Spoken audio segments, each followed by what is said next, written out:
Good day, my plant foldies. This is Richie at Grow Folds, and today we'll be big box store plant shopping at Lowe's out in Prosper, Texas. As always, please make sure you're hitting the like button for this video. It definitely helps with the channel engagement, as well as following me on Instagram at Grow Folds. That is the fastest way to get in touch with me directly. If you want to connect with me outside of the YouTube channel, follow me on Instagram. And if you like daily 1 hour plant shopping videos, subscribe to my channel at Grow Folds with the notification bell on. Definitely want to have that notification bell on. That way you are staying in tune with all of my live premieres. Anyways, today, plant foldies, and for those that are new to the channel, welcome. I call my viewers and subscribers plant foldies. My name is Richie. You can see that it is a beautiful afternoon out in North Texas. This one is the Lowe's off of Prosper, Texas, off of Custer Road, right across from the Walmart that I typically film at. As you can see right here, we're going to take a look at some of the plants that are available here. So it looks like a lot of Lowe's have all of the fall seasonal plants. You can see we've got a bunch of Croton Petras. Like all of my videos in the last 2 weeks, a lot of the seasonal plants like the crotons, we've got a bunch of mums.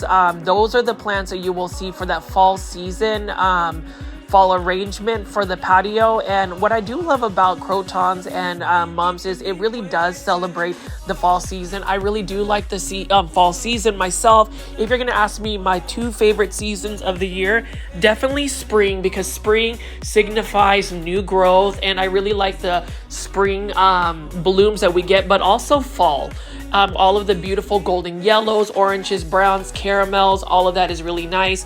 And I also love dark foliage plants. Here you can see that they've restocked a bunch of these oxalis. These are the purple oxalis right here. Now I saw that there were some variegated purple oxalis that were just slightly different than this, but way more expensive. Now, as far as the purple oxalis plant right here, you can grow these indoors. I've seen Sydney Plant Guy actually have a really nice specimen. So if you don't watch that YouTuber, definitely check him out. He's an established YouTuber that has some purple oxalis, and I just want to take a little bit of time out in the outdoor section first before I head into the indoor tropical area. You can see right here, they have some mixed planters. And what I find interesting about this particular mixed planter is we have an Alocasia California right here, as well as these Asiatic jasmine. But this is a different Asiatic jasmine, because as you can see right here, we've got a different type of variegation. You can see here that this variegation actually has more of that green and then orange color on it, which I find very interesting. Now, if anybody knows the specific name for this particular one, let me know, as I want to actually buy this Asiatic jasmine and potentially be able to grow it indoors as a house plant. Now, I have a few Asiatic jasmine already, but they're growing outdoors. Definitely check that out. And then, as you can see right here, we do have the Alocasia Californias. That is a typical Alocasia that you will see at a big box store. And then over here, we have some marigolds. So I love marigolds. That is actually the very first blooming plant I've ever grown as a kid. I remember buying a McDonald's Happy Meal, and they had this like greenhouse toy where you had a pack of seeds of marigolds and this little greenhouse. I remember putting some of those seeds in there, and then it germinated, and then I ended up transplanting these African marigolds into the ground, and that is the start of my outdoor plant journey. So as far as my indoor tropical plants, my grandmother taught me about that, but then also the outdoor gardening. And I did want to say thank you to those who have really supported my grandmother's video. It is big box or plant shopping video. The Home Depot one where you can see her in the thumbnail. I really appreciate that, because I ended up showing my grandmother a lot of those comments. She will be 89 years old, but she is as sound as a whistle, very much healthy, happy, and has had a very amazing life journey. And I reckon that she will actually have many more years to come where she will actually bring a lot of joy to those that actually watch this channel. We talked about her being in more videos. I definitely want to do that. So again, if you ever feel the need to just rewatch that video, leave some more comments for my grandmother, I would love and appreciate that, and she would as well. You know, she really didn't want to get on film to show her plants because she said her plants are not that rare. But you know, when you talk about plants and plant care, it doesn't really matter, at least in my opinion, whether you have super rare plants, super expensive plants, as long as your plants are healthy and you are actually happy growing them. And that's really the epitome of what plant care should be. And I think that my grandmother is a great representation of somebody who truly loves plants, and those plants actually give her a healthy lifestyle. Somebody who has lived up to 89 years old. She will be 90 next year. I'm just really happy about that. And I slightly, and I only say slightly, apologize that I haven't been talking nearly as much about the particular plants in my plant shopping videos. I would just say that a lot of my videos now will actually feature me talking about my plant insights, talking about my personal life. You know, there were some people who have asked me why I haven't done a face reveal. It's not that I necessarily am shy around people. Believe that and trust me, if you ever meet me in person, I am very much a social butterfly. I really like to get to know people. But in terms of just that social media presence, I really want this channel to be more so about the plants I'm featuring versus me. Now, eventually I may do a face reveal. It really depends on the demand of the people. But for now, I am more content just kind of doing a faceless video. Now, if you do recognize me in public, because of my voice, please feel free to say hello. But anyways, going back into the plants, I did want to show you some more of these succulents right here. Now, one thing I will say about the succulents is they are really starting to attract me in the sense that there are a lot more beautiful succulents. I really like the structure, especially of these echeverias. This particular one right here, the Lola, I think is so beautiful. And I ended up buying a Lola succulent actually out at Home Depot. And you know, when it comes to big box stores, what's really fortunate for me living out in the North Dallas area is there are literally big box stores like Home Depot, Walmart, and Lowe's within a 5 to 10 minute radius for me. Maybe the furthest would be like a 30-minute drive, but even then, to me, that's not really that big of a deal. And as you can even see right here, this one right here is literally an 8-minute drive from where I'm based at. And I love the fact that they have a bunch of succulents and cactus available. I am starting to get more comfortable with succulents and cactus. I mean, you can see right here, beautiful string of pearls right here. And whenever I think of pearls, I also think about my home country, which is the Philippines. You already know, plant foldies, that I like to shout to the world, the universe rather, that I am a very much proud Filipino American. I think a lot of these tropical plants we see out in big box stores are either endemic to the Philippines or are plants that can really thrive in a Southeast Asian country like the Philippines.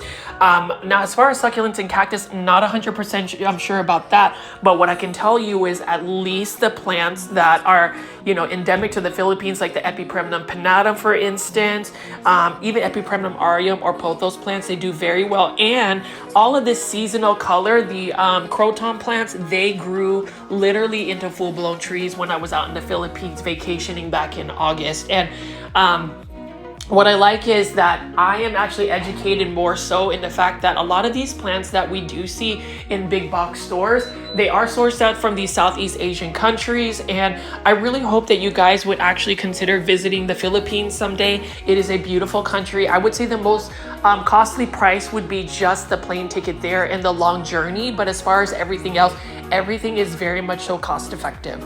Now, going back to the plants, I did want to talk about beautiful coleus plants right here. So coleus plants are a versatile plant. Some people will say that they're really just an outdoor plant. You can literally grow coleus indoors. And this one right here is only for $1.98. Love this one. You see how it's got that neon green color. You already know, plant foldies, I love neon green colored plants. This one I think can actually take full sun. So as I was driving around the North Dallas area, there were many house subdivisions that actually featured some beautiful full-blown coleus plants that were about 4 to 5 feet in height, and they were actually growing in full sun, and that's super exciting. Earlier this year, and you will be able to tell that in a lot of my big box store plant shopping videos or local nursery videos, I was collecting every single coleus plant I ran into. I've even bought this one right here for $4.98. This particular coleus, for instance, is now about 4 feet tall in my backyard. I love the fact that coleus are very versatile. They have many different varieties. You can grow them indoors. In Europe, I've seen people train them to be braided trees, and they are so beautiful. What I also like about coleus plants is they are inexpensive, and if you really love foliage color, they are one of the plants that I would recommend. I say try it. You can propagate them by taking cuttings and sticking them on water, but honestly, you can even skip the water propagation and stick them directly in the soil. Within about a week, you have a new free plant because they will literally root for you. I think the success rate for coleus plants being stuck in the ground directly into soil is about a 90 to 90% chance success. And then you can see over there, we did see some polka dot plants, love pink plants. I also love zinnia. So when you talk about marigolds, I grew them from seed, but I've also grown zinnia, and I love the look of zinnias. It is interesting that there are a lot of people now getting into breeding zinnias where they're cross-pollinating certain ones.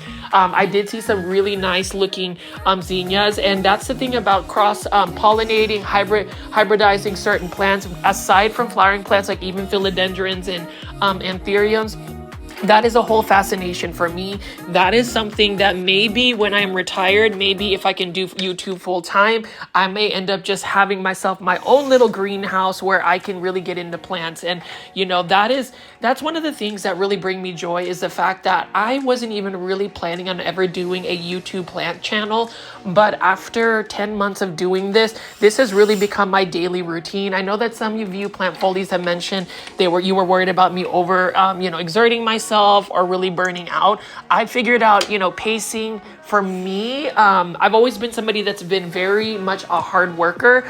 And if I have goals and aspirations, I definitely go full force for them, whether it is, the YouTube channel or even in my day-to-day life. So I just feel like for those that really do invest time night after night to watch my live premiere chats, you already know I always take the time to say thank you so much for supporting our community, for supporting my work, for validating that I, for some reason, have been able to be part of your daily life and to be able to just give you plant content. And while yes, you've seen these plants yesterday, the day before, the other day, last week, last month, 6 months ago, it's still nice to be able to walk around, have somebody in your ear just talking about plants, because plants just bring people joy. And what's really interesting about this Lowe's is the evolution that this Lowe's has had throughout the season. Actually, springtime, it was super full. Whenever you go to a big box store, springtime is definitely going to be full. I would say in the summer months, particularly out in North Dallas, and I can only speak from my experience, some of the outdoor plants tend to be a little bit less available. I would just say that they tend to downsize it, but then when fall comes around, you see all of these beautiful chrysanthemums and mums. And that's the thing I love about the chrysanthemums and mums, is this is really the time you should buy them. So we're going to go walk into the indoor tropical section. So I'm just going to do a little bit of a spot check and see if they have new Costa Farms trending tropical plants or plants that may have a restock. Now, in the last video I did for the Lowe's Big Box Store Plant Shopping video, I noticed that Urban Jungle plants actually had a bunch of new planters. Those terracotta planters were amazing, and I really like the look of that. But you already know, if I'm going to go to Lowe's, I will feature the Urban Jungle ceramic planters. Now, these are in the 5-inch ceramic planters, $13.98. We can see right here, we've got a philodendron hederaceum, just a green form. Really love the look of that as well. And this is another plant that I feel like is underrated. Same thing with the philodendron hederaceum Brazil. I am in the hunt to go purchase another large hanging basket, probably an 8-inch of philodendron hederaceum Brazil. After going to this one coffee shop called Wayward Coffee out in Dallas, they had beautiful floating shelves with trailing plants like philodendron heteroraceums. We've got epipremnum aureum, golden pothos. Literally trailing plants are amazing, and I do want to do more like hanging basket type deal. So I purchased a house back in 2019 for a very good price, and part of me wanted to just preserve not drilling so many holes into the home, but I really do believe that I'm probably going to just keep my home because I've gotten a good price for it.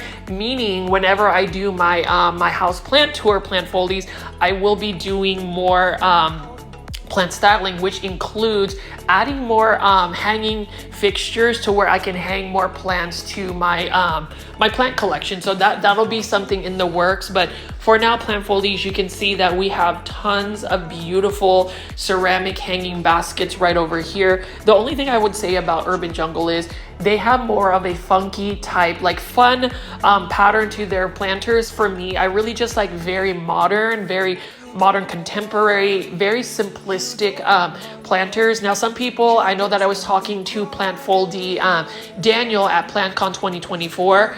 He likes more of the fun, different textures, different colors, and I love that as well. At least for me, personally, I like the more simplistic look for the plants. I think it just fits my aesthetic a little bit more. If you're gonna ask me what my home interior is gonna be like, it's gonna be more of a Japanese inspired look versus and with I guess influences of Scandinavian or Swedish furniture. So if you have that idea, that's kind of like the merge of two things. I have a lot of origami installations and displays that I create. I have a bunch of paper cranes that are kind of floating at the top of my ceiling. So I would really love for you guys to see that. Now, going back to the plants, as you can see, plant foldies, we do have the ZZ plant. This particular ZZ plant is just a regular green form, but there is nothing regular about a ZZ plant in a sense that it will bring you a lot of joy. It brings you a lot of joy because it will be such an easy to care for plant, super low light tolerant, super drought tolerant, very forgiving, and very readily available. Like even the ZZ Zenzi, which is considered a more uncommon ZZ, has become common over the years. And I like the fact that the pricing as well, $13.95, has gone down. And with all of the big box store plant shopping videos I've done, plant foldies, it's just amazing the way plants have been priced. I would say, 4 years ago, especially during the pandemic, they were highly sought after. Therefore, it really drove the prices. I would say that plants are still highly sought after, but I think the difference is a lot of people are now collecting plants because it is part of their daily life. They get more out of it versus just collecting plants because of the monetary value or the trade-in value. And for me, I'm not trying to criticize anybody who is an avid collector for any of those super rare, uncommon plants, especially if you're looking to make a profit from it. But for me, if you're going to ask me why I'm into plants, I think it's the process of growing plants. It's the process of being able to see that plant you brought a month ago and seeing the progression of whether it has a new leaf that unfurls, whether you're able to propagate and take cuttings from it and create more life, and just seeing that greenery. Seeing greenery in general, it has been proven to really work with people in terms of helping them relax, finding mindfulness, being able to overcome anxieties or the stresses of a daily life. Because when you think about it, as humans, we were really meant to wander and walk around. And when you wander and walk around, there's just all this foliage that we were naturally inclined to, at least our ancestors. But these days we're really stuck in front of a screen, a computer. And so bringing a piece of nature into your home really helps with that. And that's the reason why I love to go to big box stores, because I can at least admire a lot of the plants here. Literally, I have been adding so many plants to my plant collection. I even did a late night plant shopping video last night because a friend of mine actually showed me some more plants that were recently released at a grocery store I typically go to, and it was some amazing plants. So definitely going to see that later in the video. But for now, I am showing you the philodendron heteroraceums here. Now, these are all live trend planters. So we saw the green version, but my favorite obviously is the neon version of the philodendron heterogeum. That heart-shaped leaf is beautiful. It is a little bit slower of a plant to grow when you compare it to the pothos plant, but as far as a trailing plant, they make beautiful plants. Now, if you want larger leaves though, grow them up a totem pole or a moss pole and you will really see the full potential of their sizes.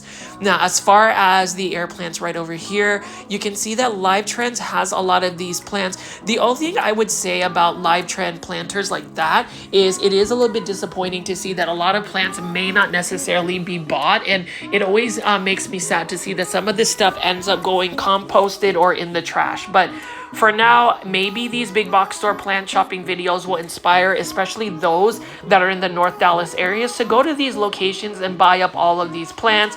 You know, when you think about all of the plants that do make it into a big box store, you think about plants that it took years, literally years, to get the sizes and also get the numbers to be able to source that out. You know, I was watching the Costa Farms YouTube channel and really getting into just like the process of how they release new trending tropicals, and I didn't even realize it takes a minimum of 2 to 3 years for them to actually be able to release a lot of these trending tropical plants.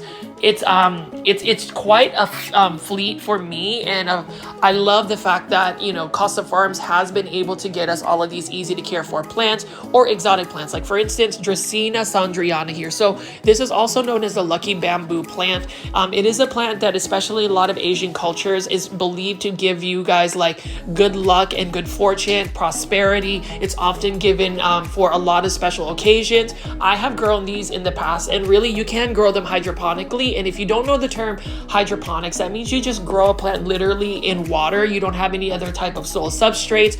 And I really like the look of Dracaena sandriana. Now, as far as Costa Farms, again, this one is for $13.98. Really beautiful yellow color. I love that golden yellow color. It is one of the planters that I would buy. The only thing is I wish they would have just kept it very simple without the textures. I recently went to IKEA, and if you're going to ask me where I get a lot of my planters, I will buy them from big box store IKEA's as well as big box store Target. They have some modern contemporary planters, and there was one particular planter I bought, which I ended up putting my Monstera aurea. I recently got that from Fitzgerald's Tropicals when I went to the plant swap and also the plant pop-up at North Haven Gardens, and that plant you will see in my plant collection. I do love those modern planters. If you're going to ask me what colors I like in my planters, I love white, cream, pink, neutral brown, tans, blue, navy blue, grays. Those are really a lot of my planters, that colors of my planters, and a lot of them I will find at like Lowe's, sometimes Home Depot, and then even definitely IKEA and Target. So I do get a lot of my planters from different sources. And it's the same thing with a lot of my plants in general. I like to get plants from different sources, whether it is a big box store or a local plant nursery. So you can see right here, Plant Foldies. We're looking at a bunch of Costa Farms exotic angel trending tropical plants as well.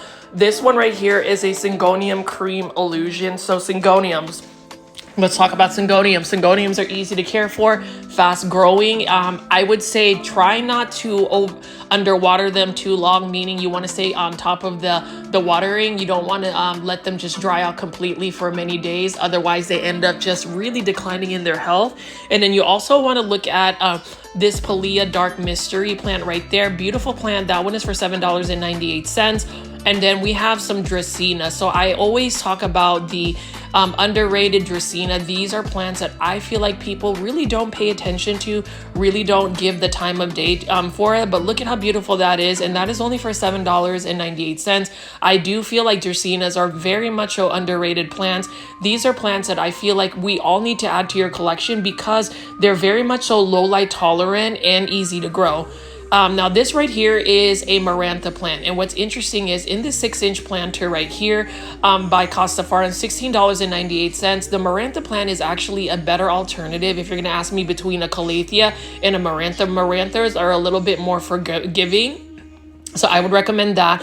And then strawberry begonias, very easy to care for plant. This is a plant that you can multiply quickly. You can see that as it matures and grows, it shoots out little babies that you can cut off and then actually propagate straight into soil or water. And you can have some more to share with friends. And I talked about this in the last video, but one way to increase your plants is through plant propagation. One way to acquire plants is through getting in touch with others and seeing if you do trades or even share cuttings. But we can go ahead and take a look at these again. So these are Dracaena sandrianas. Like the look of Dracaena sandriana, you can see that this one right here is a braided form. This is really interesting because they call these the lucky bamboo, but it's really not a legitimate bamboo. Beautiful plant. I'm glad that it's available at a big box store like Lowe's. And then I've been seeing a lot of syngoniums right here. So this is in a 6-inch planter for $16.98. This is another type of syngonium by Costa Farms, and one that if I can find one that is actually a really good specimen, I'm going to end up buying one. I'm looking for a Syngonium Maria, and the reason why I want the Syngonium Maria is because it has that dark chocolate foliage around it, and I finally got some Especias. So I ended up buying Especias, or what you call the flame violet. So it has that beautiful metallic shine about these leaves, but what makes this plant even more beautiful is the fact that it does produce blooms. We talk about blooming plants, and that's something that a lot of people don't realize are available, are the blooming plants as well. So I really like the look of that particular plant. And then you can see right here we've got some Alocasia. This is an Alocasia poly. Love the look of Alocasia poly. It's another plant that I feel like is very much so underrated, and it's another plant that I feel like we need to possibly try to grow. The only thing about that poly is it is hard to, it's a spider mite prone plant.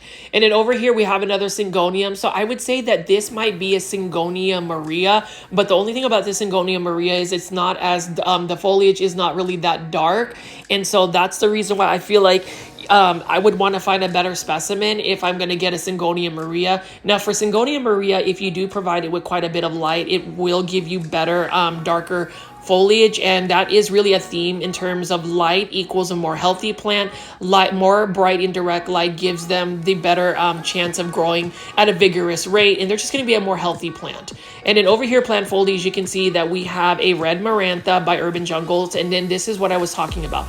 Urban Jungle has some new releases of planters. You can see that they have that terracotta look. I actually like the more simplistic shape that this one has, and I do appreciate the fact that they finally got newer terracotta looking planters. They've got a little bit more simplistic, and let's see what other Urban Jungle planters we run into when we go plant shopping at Lowe's. I do intend to do some more big box or plant shopping videos. I knew I did a lot of PlantCon 2024 Dallas videos, and for those that haven't made it to those PlantCon 2024 videos, please definitely check that out. I really love that as well. And here you can see plant foliage. We've got some philodendron moonlight. We've also got an Alocasia right here. This is another Alocasia poly.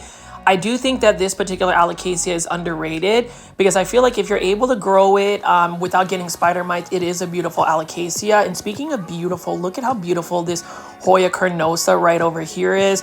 Beautiful one. I think this is a Hoya carnosa Crimson Princess, I believe, by Costa Farms. Trending Tropicals Exotic Angel hanging basket. Really like this a lot for $16.98. And then we also have, what other plants do we have available here? We've got some more Urban Jungle plants.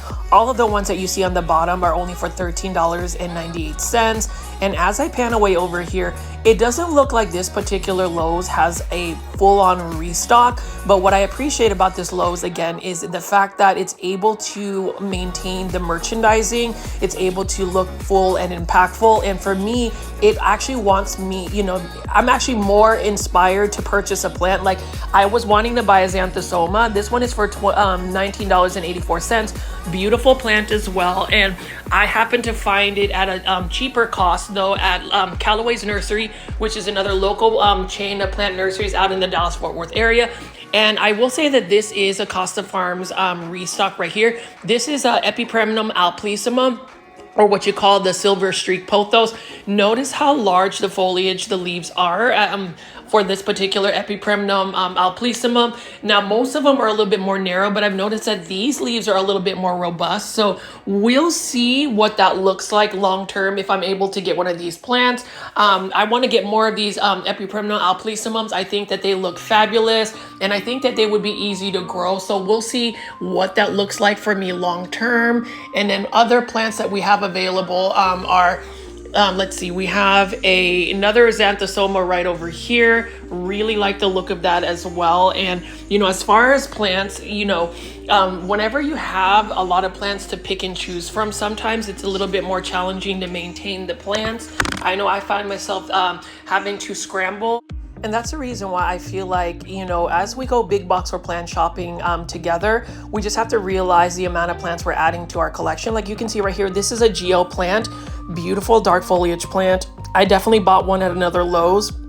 It is a plant that I have to water every other day. Otherwise, it will be finicky. I've already started seeing, after not watering it for like 3 days, it started to get a little bit crispy on one of the edges of the leaves. So even though it does have like a thick, waxy feel about it, it's definitely not drought tolerant, and it's one of the plants that you definitely have to keep watering. And then as far as my other Epipremnum alplicimum I bought from PlantCon, I didn't even realize that it had not watered it for more than like 2 weeks, and there were some leaves that were already dried out and dying. And I'm glad that Epipremnum in general are a little bit more forgiving. I definitely went ahead and watered it, so hopefully it'll perk up. That is one of the plights of actually owning many plants. Like for me, I have a very demanding job where, you know, I work about a minimum of 10 hours, sometimes a little bit less depending on the workload. Being a salaried manager, it just makes it a little bit more challenging for me sometimes to be able to tend for my plants. And that's the thing about all of these shopping videos. I do find it relaxing to be able to film them, but the upkeep of plants sometimes can be a little bit challenging, and that's why we have to pace ourselves when we're buying plants. But I mean, this one right here, I'm almost tempted to buy because I saw some of these begonia red kiss hanging baskets, and they're in the 6-inch planters. So I really think I should go ahead and buy it. But it is a plant that I definitely want to purchase at some point. You know, begonias in general for me are a little bit more challenging. I mentioned that the angel wing begonias are a little bit more forgiving versus a Rex begonia. I have one Rex begonia and it's doing okay. Actually, I need to make sure that I bottom water it today. So we're going to definitely do that after I finish doing the voiceover for this video. And you can see right there, Epipremnum Arium Golden Pothos. And then we have a bunch of these Dieffenbachias in 6-inch planters. Now these are for $12.97. Really like the look of that as well. And that is another plant that I feel like it can be challenging, but if you're able to provide it the lighting conditions it needs, it should be able to thrive. Same thing with Rex begonia. Like, I know that I mentioned this is a challenging plant. Maybe it's a little bit easier for somebody that might have higher humidity levels and is able to like pay attention to the water levels. As well as croton plants. Like, I know crotons are everywhere. It is the fall season. This one right here though is for $7.98. This is the Croton Batik. Beautiful plant. I love the speckling on the leaves. It literally looks like a plant that is on fire. I think that we should all try to grow crotons. I do intend to purchase some large crotons at some point in the season. I'm not in a rush because there's still many crotons to pick from, but as you can see here, most of the big box stores will typically carry Costa Farms Exotic Angel starter plants, either in the 3.5-inch planters or in the 5-inch planters. For me, it's very easy to start a plant collection through Costa Farms because they do source out a lot of plants. And that's the thing about big box store plants. You already know a big box store plant will typically be a pothos plant, an aglaonema, some type of ficus, some type of begonia, some type of hydra, helix, something of that nature. And that's okay. Big box store plants, that's the reason why they are at a big box store. They should be more accessible to people. Like this one right here, beautiful new urban jungle planter. This one is a ficus Audrey, and it's a beautiful one. It looks like it's already got some pretty cool shape. And then this one is for $22.98, another urban jungle plant.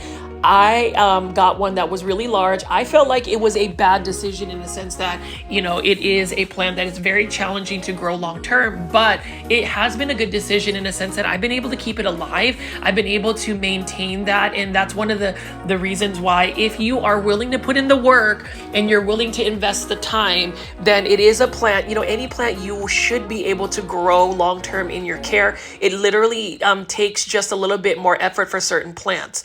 Now over here, Syngonium Cream Illusion, $5.98. I have been adding quite a bit of Syngoniums to my plant collection, and it's because they're easy to take care of. Some people say they're not, but for me, they have been actually fairly easy to take care of. And then I keep looking at this Begonia Red Kiss. I mean, look at how gorgeous that is. It almost reminds me of like a Steve's Leaves, you know, hybrid begonia. You know, if you haven't heard of Steve's Leaves, I'm pretty sure you have. They are a local grower out in Lewisville, Texas. They are the pride and joy of the Dallas-Fort Worth area. Really known throughout the country because they ship really good begonias and just different types of plants. Now over here we have another hanging basket of a Syngonium Maria. That one doesn't have that dark foliage I'm really looking for. And then we have another Syngonium hanging basket right here for $16.98. But if you watch at the later part of this video, you will realize that if you do your plant shopping, as in you're finding different plants in different areas, you will find even more cost-effective plant pricing. Let's just say that I found a Syngonium hanging basket 8-inch for only $12.99. So as much as big box stores offer the more cost-effective pricing, you just have to really search and look. Let me just say that even grocery stores will give a big box store a run for their money. Dogtail cactus, I haven't seen this in a while. Super cute cactus. It is considered a tropical cactus. Really like the look of that as well. That one doesn't want full sun. It does need a lot of bright indirect light. And speaking of plant that doesn't really need a lot of light, Dracaena Dorado, $12.98. Please buy yourself a Dracaena. Please consider getting a couple of Dracaena in your collection. Plant foldies, they are easy to take care of. They will bring you joy, and it'll be an easy plant to just keep alive. And that's the thing. Step one is to bring the plant into your home, but step two is to be able to maintain and keep them alive. For me, I think that if I'm able to keep a plant alive for quite a bit of time and I'm able to see the growth, then I know that that plant really does belong in my plant collection. Although I say that until I start bringing back, you know, Hedera Helix or Calatheas, those plants that have really not loved me back. But I don't know, it's one of those situations where you just love plants in general and you want the plant to love you back. But it's one of those things where sometimes the plant is just really not going to love you back. So you have to find a way for you to kind of like just get through actually being able to grow these plants long term. But as you can see, plant foldies, lots of plants. I wouldn't say that this particular Lowe's has gotten a full-on restock. What I can tell you is that it's still pretty full and impactful. And that's the thing about just going big box or plant shopping. I will commend a lot of the big box stores out in the Dallas-Fort Worth area. They have been able to maintain that. Like, look at this right here, $17.98. We've got a Syngonium white butterfly. We've got some type of Rex begonia. And then I think we have a Dracaena marginata.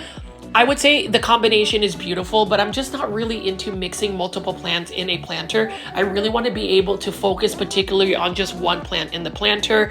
And you can see that Costa Farms has released even more Epipremnum aureum lemon meringue pothos.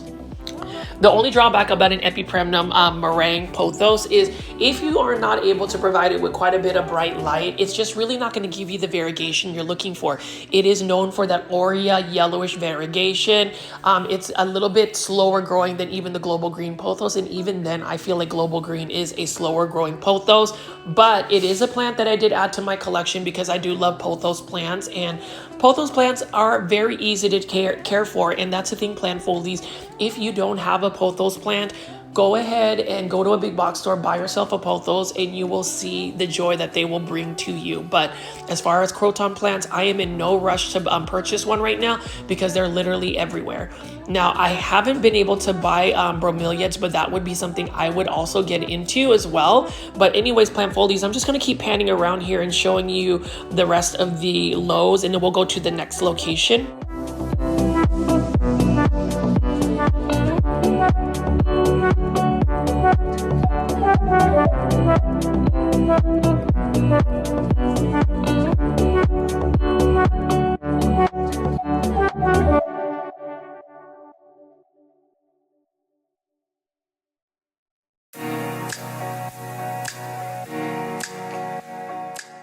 One plant restock that has happened for Costa Farms is I believe they released a bunch of new Aglaonema red siam. So if you are in the Dallas-Fort Worth area and you are in the hunt for a healthy looking, full and lush Aglaonema red siam, definitely check this out.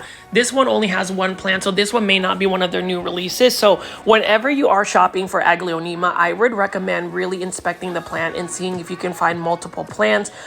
It would be a no-go for me if I only found like one plant, but look at this. This is an example only for $15.98 of a super healthy and full Aglaonema. What I love about Aglaonema is they will shoot little babies out, so you can actually separate and propagate Aglaonema through plant separation.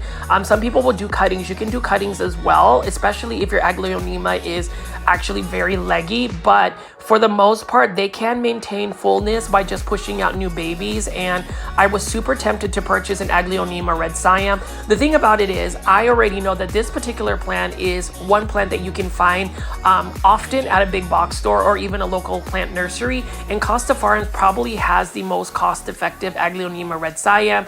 This one is in a self-watering planter for $15.98. However, if Walmart, for instance, restocks the plant, if I'm able to find an Aglaonema red siam, they typically would be like $14.97. And even though there is a dollar difference, it is still a dollar that you would save. And that's the reason why, if you haven't already and you live out in the Dallas-Fort Worth area, Plant Foldies, definitely subscribe to the YouTube channel with the notification bell on. It's super important. And if you have been a long-time subscriber, double check if you are subscribed but you have the notification bell on. I have been posting other content on the YouTube channel, as well as like my community posts, my shorts videos, and I don't want you guys to miss it. But as far as plant pricing, if you follow my journey, I do upload pretty much daily, especially discussing like the plant pricing. So that would be beneficial for anybody that's just looking to save some money on plants. And, you know, again, Plant Foldies, while we don't have a lot of like brand new plants, I can say that at least Urban Jungle has made an effort to really up their game in terms of the planters. Like, I really like the look of this planter. It's very minimalistic, and even the Ficus lyrata over there is beautiful. Now, I am actually in the hunt for a really high variegated philodendron Birkin. Like, I've seen a couple that have some high variegation, and I'm almost tempted to invest a little bit more money in buying a philodendron Birkin. So we'll see what that looks like. All I know is this. It is an easy to care for philodendron. Now, this plant right here is another Urban Jungle plant in a new planter. That is a Calathea lancifolia, or what you call the rattlesnake Calathea. That is for $22.98. And then we have a Monstera deliciosa right here. And as I pan away, we just have quite a bit of Urban Jungle plants. This one right here is actually, I believe somebody changed their mind, but this one is 50% off. This one is a Ficus lyrata fiddle fig leaf tree right here. Let's see how much it was. So $22.98, but now it is half off. That's actually not a bad looking philodendron. I mean, not Ficus lyrata. What I would do is definitely use a hose or something to clean the leaves, spray it with neem oil, and see if I can actually grow it. And I don't know, Plant Foldies, should I have bought this Aglaonema right here? This one probably had the best full pot of Aglaonema red siam, and look at how beautiful the leaves are. If you flood an Aglaonema red siam with quite a bit of light, it's going to give you a lot more red and pink tones on the edges of the leaves, and I just love that.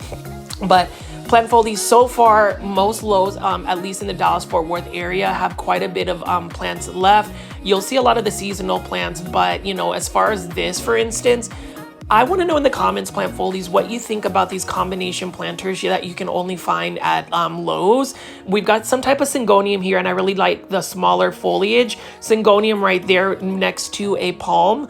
That is for $17.98. And can we talk about how gorgeous the colors of this Dieffenbachia is? Now, if I just had more space, I would definitely grow more Dieffenbachia, just because I feel like the Dieffenbachia in general could potentially survive in my area. You know, if you're able to give them with more bright light and some added humidity, you'll be able to repel the spider mites that it potentially can get, and also it'll be more happy in terms of just the lighting, because light in general is what makes a plant happy. And so if you're able to provide it with the lighting conditions that they require, you have a higher chance of keeping the plant from going to plant heaven. Staghorn ferns, that's something I am actually interested in getting just for the stylistic purpose of either making them in kokedama type displays or even mounting them on a wooden plank. So we'll see what that looks like. But as you can see right here, plant foldies, I'm just going to keep panning away and showing you what plants they have here, and then we'll be going to the next location.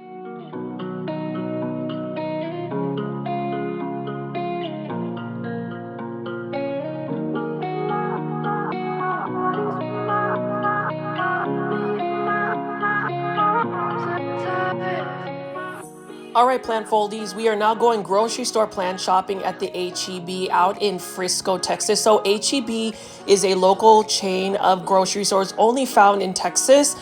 So this is one that I would definitely want to see if we have any plants. I'll show you a couple of products I use. And if you made it this far, please hit the like button. If you made it this far to the video, would really appreciate that support. But it is another beautiful day out here. This will be a shorter segment, and then we'll go to the third location. So as you can see, plant foldies, I do quite a bit of traveling for these plant shopping videos.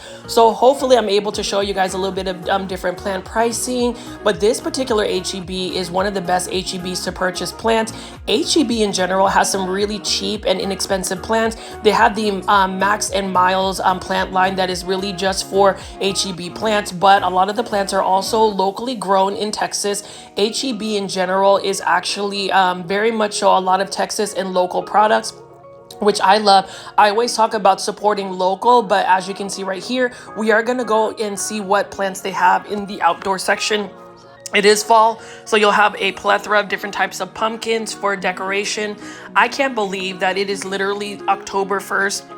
The first day of October, and we'll see what October brings. But as you can see right here, plant foldies, they've got a lot of planters. They've got some chimeneas here. I actually bought my chimenea, which I have in my backyard for a really good price at H-E-B. And then you can see right here, they do have some plants available. We'll take a look at that. But what I wanted to also focus on are plant products that you can purchase, maybe possibly save some money on, and just utilize for some of the plants that, you know, as far as plant care, like the fertilizers, the insecticidal sprays that you can have. So I'm gonna just kind of pan over here and show you what products they have. I do like that all H-E-Bs have really good organization. So everything is organized, neat, and easy to shop for. And that's the thing that I love about H-E-B is they just have really clean stores. Now this is what I use for my my pond or to make my nutrient water. So I use a lot of the Fox Farm products here. So this one right here is one that I use. This is the Tiger Bloom one right here. And I would say out of all of the Fox Farm fertilizers where you can buy them, if you live in Texas, go to H-E-B because they are more cost effective than purchasing them anywhere else. And then you can just see that they have many different types of liquid fertilizers. What I do like about Fox Farm fertilizer is they are mild, and if you use like maybe a quarter of the dose that it asks, so typically it's like 1 tablespoon per gallon of water, but what I do is I do a half a tablespoon, maybe even a quarter tablespoon for the plants that I put in ponds. So like a lot of my alocasias, a lot of the plants that I've already converted into semi-hydroponics, I use a dose. And shout out to my friend Tanya of Green Acres out in Irving, Texas. She was the one that mentioned that that's particularly the plant nutrient she uses. So again, plant foldies, if you are going to try your journey at growing plants semi-hydroponic, either using leca or pond, those are the products I use. Like I use a combination of the three. And then as far as my plant aesthetic, again, I love these terracotta planters. I like the ones that are just simple like this. This one's for $6.98.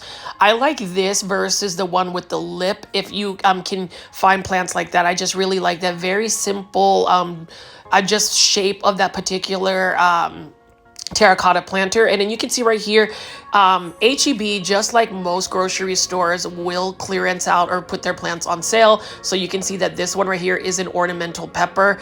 Speaking of peppers, a lot of my shishio peppers and just my peppers in general in my vegetable garden have done very well for me this season. I just haven't really taken any of the peppers to actually eat. I just kind of grew them as like almost like an ornamental plant. And you can see that H-E-B also has a bunch of hanging baskets of spider plants, and look at all the little baby spider plants you can just nip off and propagate. And my grandmother, again, she has a bunch of spider plants. She really does consider them basic plants because she's able to propagate and multiply them. My grandmother is actually going to source me out a lot of her plant propagations, because next year I'm hoping to sell some of those plants of hers that she propagates in my merch store. That way it could actually provide a little bit more livelihood for her so she can get more plants, because I know that she was wanting to purchase more plants. But when you're retired, you're kind of on like a fixed income, and I want to be able to source a lot of plants for my grandmother as well.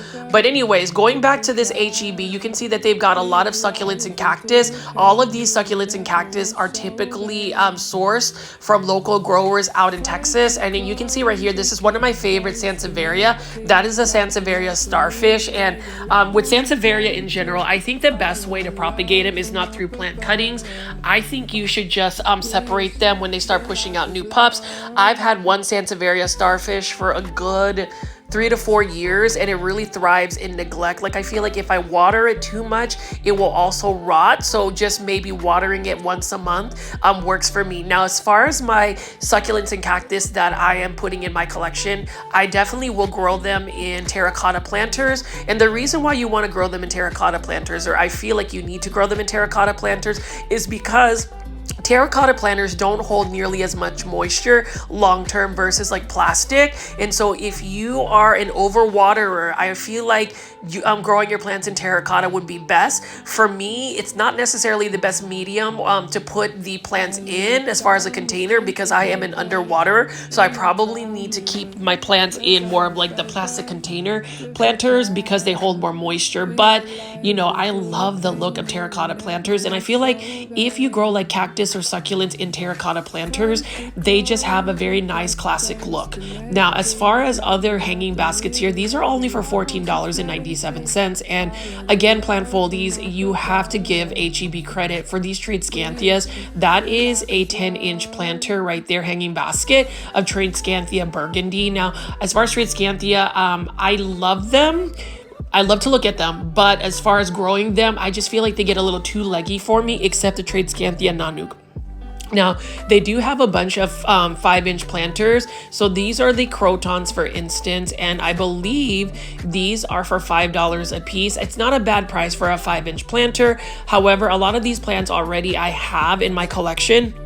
I would pick up this Syngonium. I'm not sure what the plant ID is for this, but this one is got some beautiful pink foliage on it. Now, if you see that this new leaf right there for some Syngoniums may not unfurl, it's because it doesn't have nearly as much humidity level. So if you ever want leaves to unfurl their leaves, you want to try to increase the humidity. So, you know, that'll help them unfurl their plants and then the leaves. And then you can also look right here. This is a Hydra Helix. This one has some beautiful lace texture on this particular Hedera Helix or English Ivy. Again, this is for $5. I do have some English Ivy growing outside in my backyard, and they've been doing very well. They actually thrive with neglect. And so my thing about it is, I just feel like if you're able to grow English Ivy outdoors as for as long as possible, grow them outdoors, they will definitely thrive for you. Same thing with Alocasia. So if you don't move your Alocasia into semi-hydroponics, grow them outside.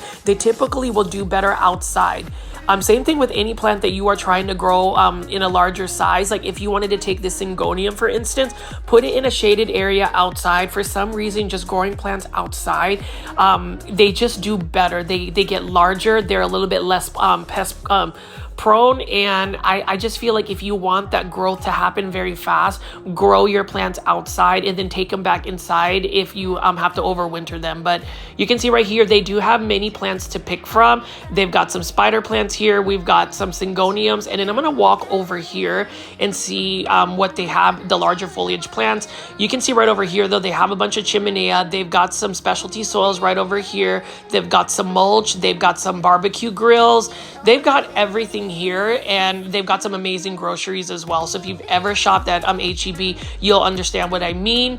But as you can see here, now these are larger ZZ plants. These were sourced out by Costa Farms. So basically Costa Farms is everywhere, whether it's a grocery store, a big box store, a local plant nursery. Local plant nurseries have been starting to carry a lot of these Costa Farms plants. So you know, it's safe to say that Costa Farms is probably the largest nursery provider for a lot of these plants, for these 3 different locations that you can buy, you know, grocery store, big box store, and a local nursery. But with ZZ plants, I love that they are very easy to take care of. Again, plant foldies, some people may not be into them, but for me, if you're able to grow a plant and it's easy care plant, I think that that would bring you joy versus finding a plant that maybe might have a little bit more color to it. Maybe it's a little bit more rare. Maybe it's a little bit more sought after, but you know, being able to grow a lush and full ZZ plant, for instance, I feel like that is already rewarding. It's kind of like if you buy a green form, like just a Monstera deliciosa, the green form. If you're able to get it to a nice mature size where you have beautiful fenestrations on the Monstera, sometimes it's better than buying a very finicky, variegated Monstera for like $500 or more. So it really just depends on what your definition of plant joy is. If you're looking for, you know, collecting plants that are rare, that is amazing. I'm one of those types that also like to collect rare plants, but I also like seeing plants just grow and grow well. I've had a moment where I actually was discouraged because a lot of my plants were just dying, and it's simply because I didn't have time to water them. But now I'm in a better routine. I did catch myself underwatering a couple of plants. So on my day off, which is typically Tuesday, I'm actually spending more time for myself versus being out all day filming content. And that's the reason why I've done some compilation videos. I know some of them are a little bit long. I may just put 2 episodes in one versus 3, but you know, we'll see what that looks like. But we're gonna look at these mums. You can see these are large mums for only $16, and look at how gorgeous this yellow mum is. That would really work well for any fall colors. And they do still have some herbs. They've got some porcelain plants right over here, and then they have some more mums. And these mums I love, and I'm super proud that these are actually Texas grown. So again, they are sourced out locally from Texas, and they have many different colors and varieties. I did buy 2 mums, but they look more like the larger Japanese mums that you would find at those Japanese mum festivals. But as far as these garden mums, beautiful plants. Again, mums are perennial, so you can grow them in the ground, and they will come back year after year, really depending on your grow zone, but for the most part, they will come back year after year. Once the mums lose their blooms, you can chop them back and, you know, let it dry out a little bit and then water it, and then they should come back with another flush of blooms. I love that, you know, there are seasonal plants. You know, I haven't been doing plant YouTubes throughout the year until just recently. So I'm gonna see what plants are actually more readily available through the seasons. I can say that mums are definitely readily available, as well as crotons. And then the last location we're gonna go to is a Kroger grocery store. So we're gonna go grocery store plant shopping. And the reason why I wanna go is because Tropic Treasures collection just released some more rare plants. So they recently released the Homelamena camouflage, but now they have another type of Aglaonema here. So before they had the Aglaonema Red King, which I missed out of, but these are called Aglaonema Red Monsoon, I believe. Now these are for $29.99. So for me though, it is a little bit pricey. Like I would love to buy this plant, I really would, but for me, it's already a small plant. I think it's in a 3.5-4-inch planter. Now, I haven't ever seen the full mature version of an Aglaonema Black Monsoon, but I would say that they mentioned that this would be a darker red as it matures. Right now, it looks like an Aglaonema Valentine, but you can see that these are the care tips right over here. And Tropic Treasures collection, I have been able to really, get some really nice plants. One plant I would say that was a really good investment was buying the 2 Philodendron Florida Ghosts a while back from Kroger, because the Philodendron Florida Ghosts that I have, whenever they push out new leaves, literally they have white leaves. So some Florida Ghosts will actually not have the best genetics to do that, but mine does. But going back to the plant right here, you can see that this is an actual Aglaonema that you know, most people, yes, I believe that $29.99 is a little bit expensive. I'm really hoping that they will reduce the prices, because I don't necessarily think the average person doing their grocery shopping will actually buy $29.99 for a smaller plant like this. That's just my personal opinion.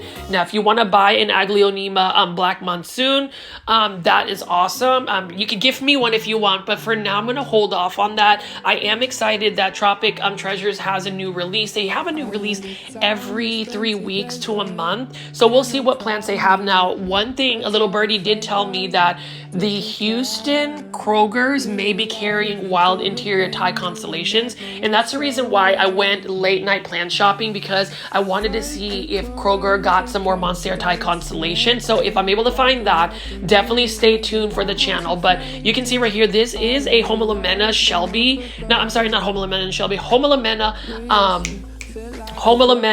camouflage. These are for $29.99, and I still feel like that is a little bit pricey. Now, the thing about Kroger is they will reduce the plant pricing. I could be that person that could ask the person, you know, one of the managers, to see if they might reduce the plant if it's not in the best health. I wouldn't always recommend that, because, you know, sometimes the plant pricing is fixed. But what I will say about grocery stores is, especially Kroger, they will reduce plants that may not be in the best health. I've been able to get some plants that were half off at Kroger because of the health condition of the plant. But whenever you're buying plants that are not the best in health, just know a couple of factors that you need to consider. Number one, are the plants worth rehabbing? It's going to take a little bit of a process. Number two, assume they have plant pests, whether it's thrifts, mealy bugs, or fungus gnats, so you really have to quarantine and treat them. But I did also want to show you these beautiful mums here. Now, these are for $12.99, and the thing about it is these are already in full bloom, or actually $13.99 full bloom. But look at how beautiful the display is at Kroger. So the houseplants are typically right next to the floral department.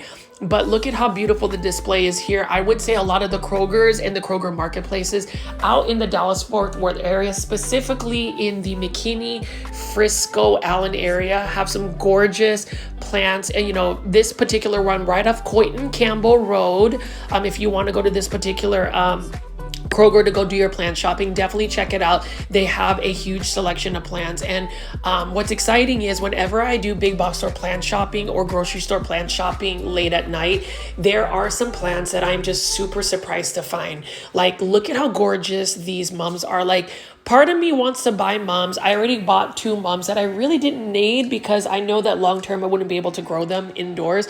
I am growing the mum on top of my my kitchen island, and it's doing okay. Like, actually, the blooms are beautiful. I'll have to take a photo and put it on my Instagram. And again, plant foldies. If you're not following me on Instagram, definitely follow me. That's one way to interact with me outside of YouTube.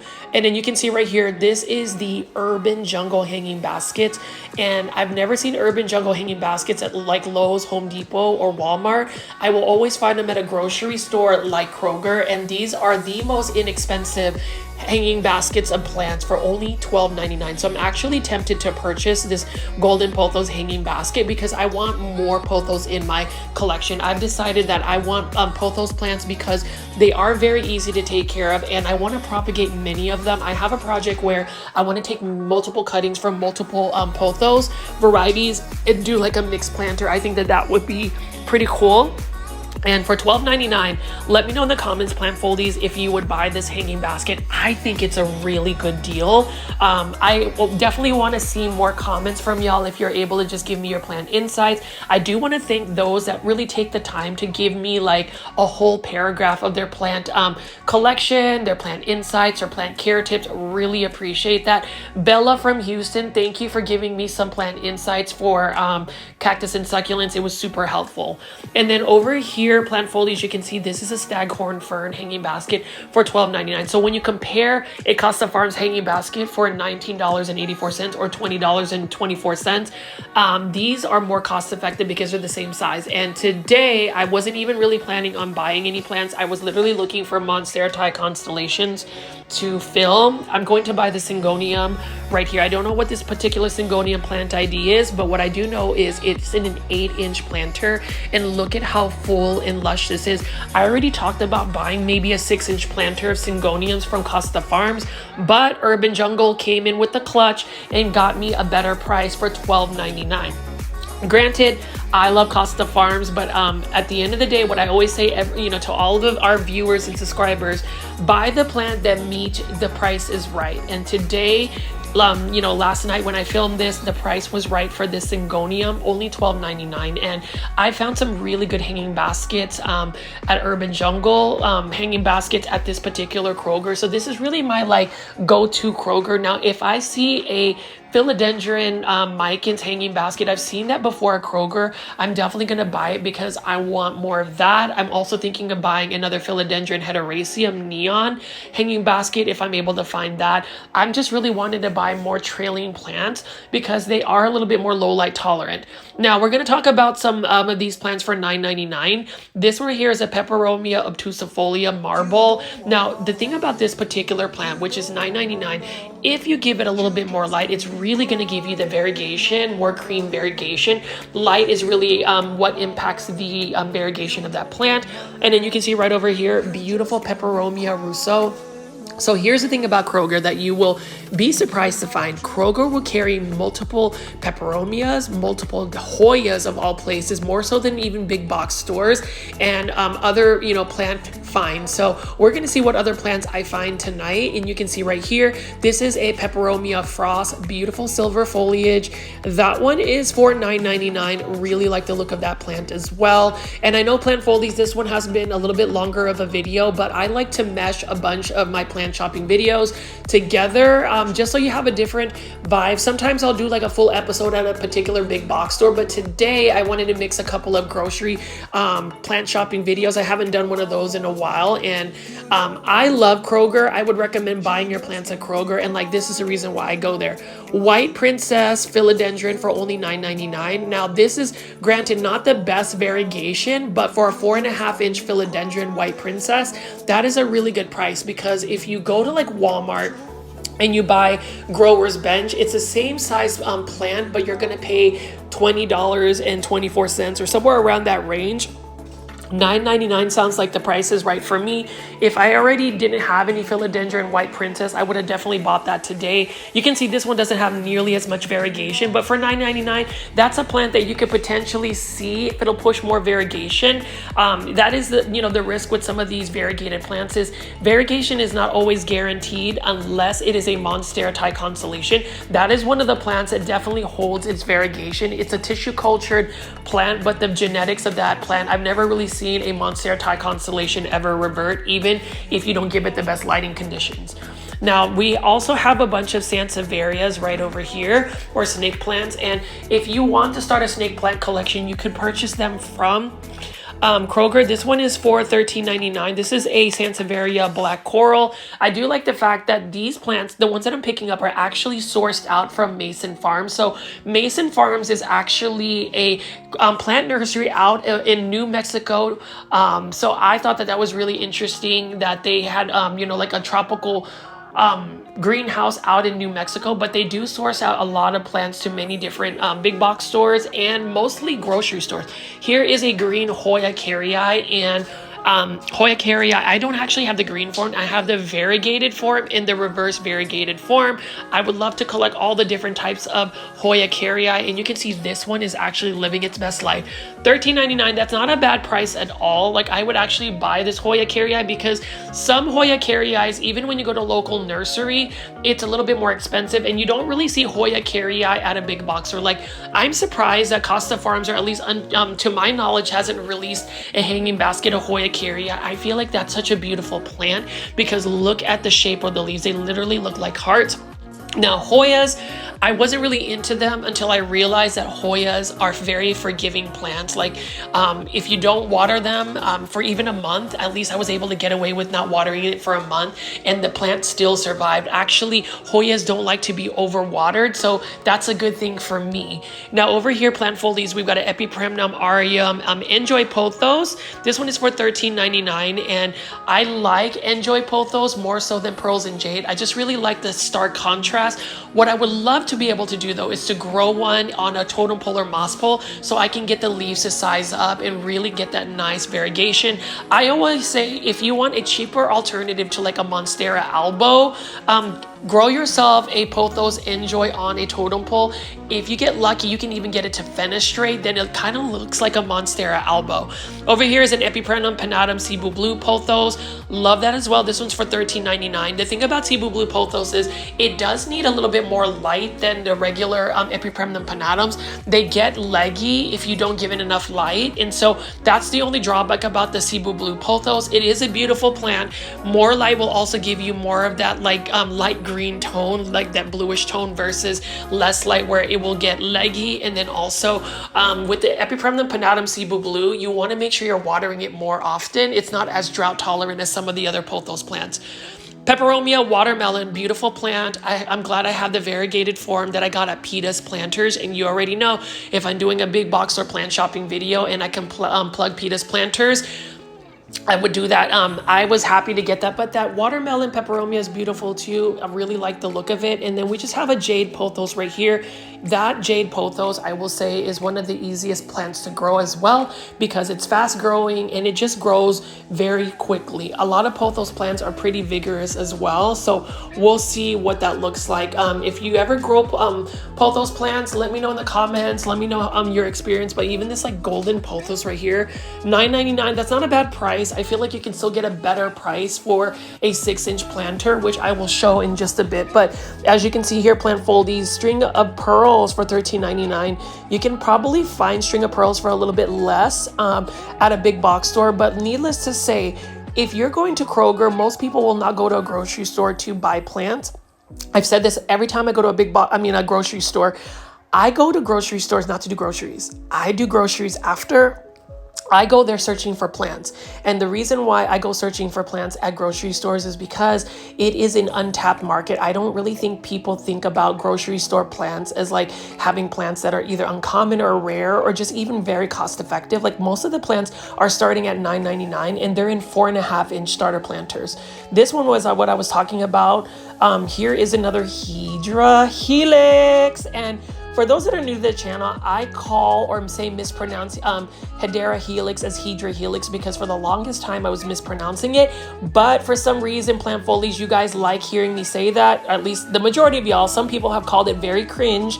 I don't mind being very cringe because I always say to myself, I would rather be authentic and be myself on my YouTube channel versus trying to please everybody. And I have toned it down a little bit, but I gotta keep Hydra Helix. Let me know in the comments how many Hydra Helix I did say today, because I know you guys are keeping track of it. But that is a beautiful plant. It's just a plant that's very hard to grow indoors.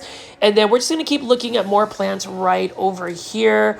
I might find some more cool plant finds. And oh my gosh, this has some splashy stuff going on. It's supposed to be a Hoya Carrii green for $13.99, but you can see that there are splashes right here. So this might be the Hoya Carrii splash. Look at that new growth.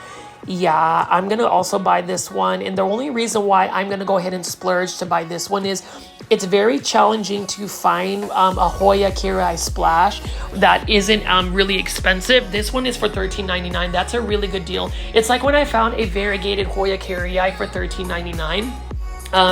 That, you know, Hoyas in general can be a little bit pricey. Some are really expensive, but I'm just glad that I found that as well. So, you know, go me. I'm actually able to find another plant find, but go my plant budget. I've just blown it again. And I'm telling you, I'm probably gonna have to eat like ramen noodles daily, beans and rice, maybe some sandwiches, although I have been making tuna sandwiches and bringing them for lunch, and it has been super cost effective. Just a side note, but yeah, I am loving the fact that I found me a Hoya Carrii splash. This one is just a green version of the Hoya Carrii, and I did want to say shout out to Mason Farms. Like, they have some pretty cool plants. I do think that Mason Farms is a little bit underrated just because I think a lot of their plants end up just making it to grocery stores. I feel like they sourced out more sort of big box stores like Walmart, Lowe's, or Home Depot. I think they would really get even more of a following, kind of like Costa Farms. But I'm just going to keep picking up plants and showing you what they have. I mean, you can see right here, we've got a Hoya compacta, or a Hindu rope Hoya, really cool plant. That's another plant I may add to my collection. I'm probably going to get the variegated form if I am going to add it. And we'll just keep looking at these plants right here.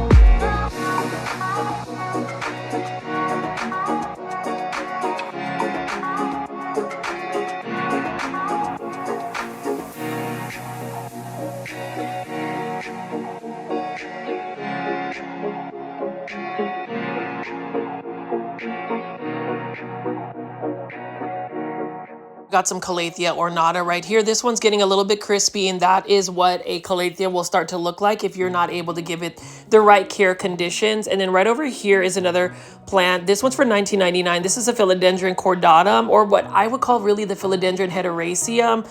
The green form. So just let me know in the comments if there really is a difference between the two. I do like the look of that philodendron, and that is one plant I do want to add to my collection. I just need to find a better price. I feel like $19.99 is a little bit pricey. And then this is the China doll plant, and as much as I would love to grow this plant is a very thirsty plant. And that is a plant I really can't have in my plant collection because I don't really water my plants nearly as much as I should. That has really been the drawback of me being able to grow as many plants, is the fact that the watering takes a minute. That's the thing though, plant foldies, as much as we love plants, and I've said this multiple times in the video, it is all about the amount of time you can place into your plant collection. And that's the reason why I'm envious with my grandmother, because she does have solid routines where she can tend to the plants. I don't necessarily get that luxury, but maybe when I retire, I'll be able to take care of plants a little bit more so. Here's an easy to care for plant. This is another Spathiphyllum or peace lily. This one's only for $12.99 in a 6-inch planter.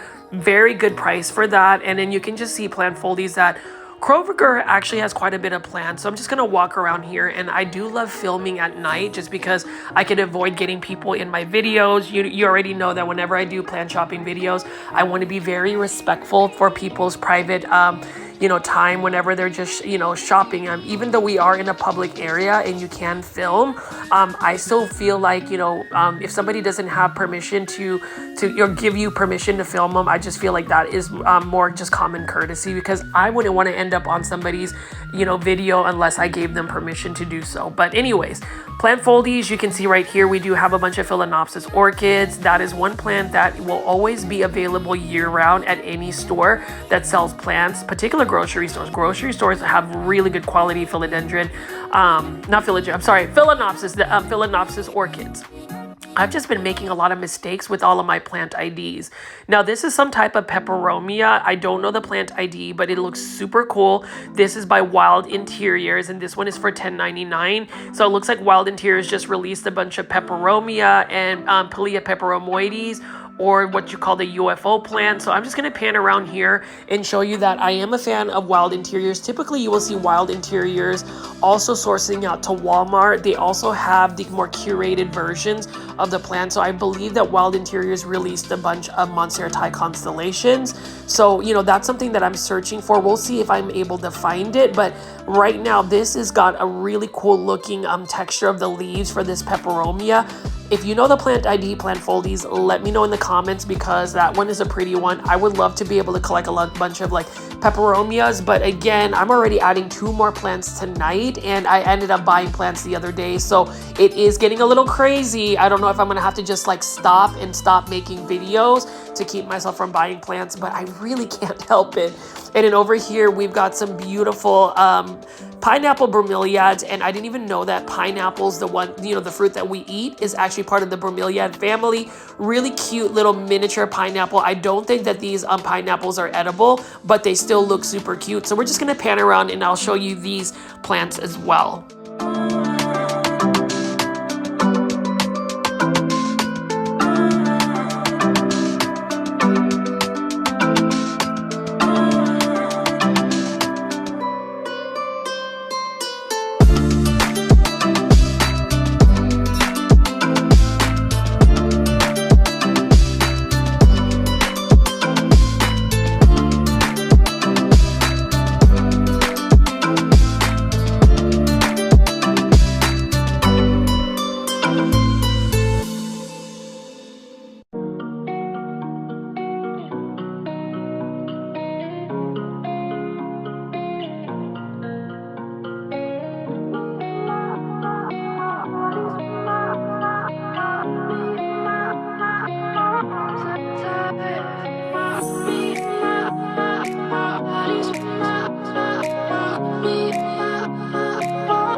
we've got a peperomia frost. This one is a little bit dehydrated, so we need to make sure that we are actually watering this, or somebody needs to go ahead and buy it before it makes it into plant heaven.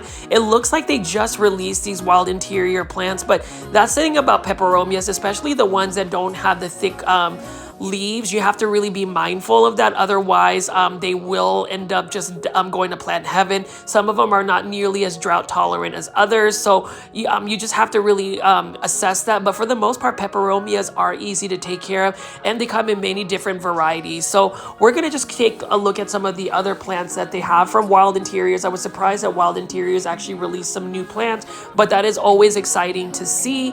And then you can see right here, they've got a bunch of little Wild Interiors, smaller succulents, which I'm starting to get into, is more little succulents. I'm going to start small, and I'm just going to pan around here and show you what plants that they have. These succulents are for, I believe, $5.99. It's really cute too. I like the little Wild Interiors wooden little placard. I think that's super cute. But let me know in the comments what succulents you like, and I'm just going to show you these real quick.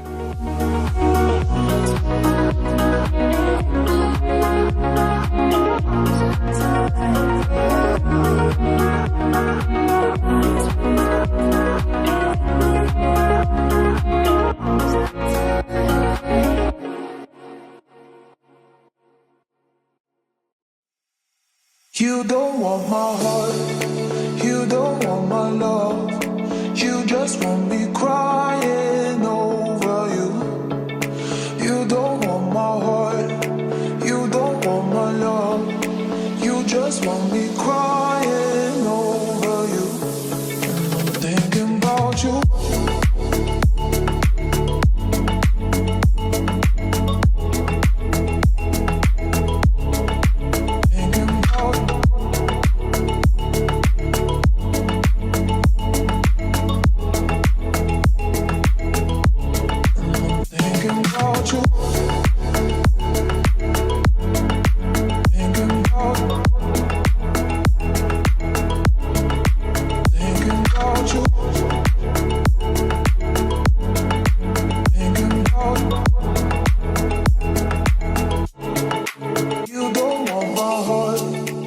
So I was almost tempted to buy that particular Wild Interiors peperomia, the one with the really cool texture on the leaves. But I'm going to hold off on it since I've already committed to buying 2 plants, and I almost bought this one as well. I am in the search for a really nice peperomia, Pilea peperomoides or UFO plant. I think that would be a cool plant to add. I know that those can get some really good sizes as well. But as you can see right here, plant foliage, it is a very peaceful and relaxing grocery store plant shopping session for me. I ran over to Kroger's just to see if they actually had the Monstera Thai constellations. This particular one doesn't, and so maybe it's just the Houston area that's getting that, but you already know plant foliage. I will definitely check that out. I haven't been feeling as well, honestly, just with the season change. I've been having a really bad cough, and I wasn't able to really get some good sleep the other night. I don't have a fever, so I don't think it's anything like sick. I think it's literally my allergies, so I'm just trying to recover and not overexert myself. But like I said again, plant foliage, I just love making this content. So hopefully you've enjoyed this video today. It is a happy Tuesday. I hope everybody's had a good Tuesday, and I've been able to do quite a bit of plant chores. I plan to do that today, maybe do one video to film, but overall I want to just kind of relax and take a little time for myself. I have to work this weekend, and it's going to be a very hectic weekend, so I want to make sure that I can at least tend to my plants that I may not be able to get to. I did want to pan out a couple more plants like this one right here, beautiful watermelon peperomia. This one's for $19.99, and I do want to add this back to my collection. I just love how large the leaves can get, and that's a plant that is pretty easy to take care of. So that's another plant that I feel like needs to add to my collection. But I've already done enough plant shopping today. I know many of you guys can actually relate to me, and this is the reason why the Grow Folds plant folding community is the best plant community out there. You guys are truly awesome, and I did want to say thank you for taking the time to watch my videos often, and also for those that say hello on the live premiere chats, for those that leave comments on my posts on Instagram or send me direct messages. You guys are awesome. Like I said, again, all I ask for support is, if you haven't already, please make sure you're hitting the like button. If you want to share my channel on your social media platforms like Facebook, since I don't have it, that would be awesome too. We are almost at 11,000 Plant Foldies subscribers. So hopefully we can reach that number soon. But as I do my final walkthrough, I'm just going to pan around here and just show you these plants. I'm going to walk over here and just kind of end the video looking at these Aglaonemas. Like, I wish they were priced a little bit less. I would totally invest in it, but I feel like $29.99 is a little bit pricey for that. Anyways, again, please hit the like button for this video. I hope you have enjoyed my plant shopping video at multiple locations. You already know this is the channel, the premier channel to find plant shopping videos. And as always, subscribe to my YouTube channel at Grow Folds. This is Richie, and I will see you with a brand new video tomorrow. Bye. Good day, my plant foldies. This is Richie at Grow Folds, and today we'll be big box store plant shopping at Lowe's out in North McKinney, Texas. As always, please make sure you are hitting the like button for this video. It definitely helps with the engagement of this channel, as well as following me on Instagram at Grow Folds. That is the fastest way to get in touch with me directly if you want to interact with me outside of my YouTube videos. And also, if you like 1 hour plant shopping videos, please subscribe to my YouTube channel with the notification bell on. That way you are always up to date with all of my posts and my live premieres. So plant foldies, as you can see, it is a beautiful morning out in North McKinney, Texas, and you can see right here I am at this Lowe's, and Lowe's has several Croton Petras ready to go for the season.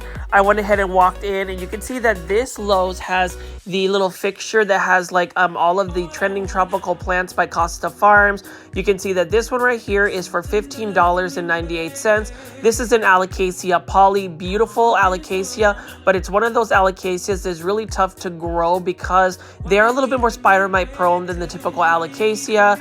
And then over here we've got a Philodendron Pink Princess. This is another trending tropicals by Costa Farms. This is for $19.84. It isn't a self-watering planter. It does have some pretty nice speckling on the leaves, but it isn't that same type of Philodendron Pink Princess, the one that you could see that has the high variegation. That one is called the Philodendron Pink Princess Marble or Galaxy Marble. I happen to find one at Peta's Planters, which is a local nursery shop out in Dallas, Texas. One of my favorite shops to actually shop at.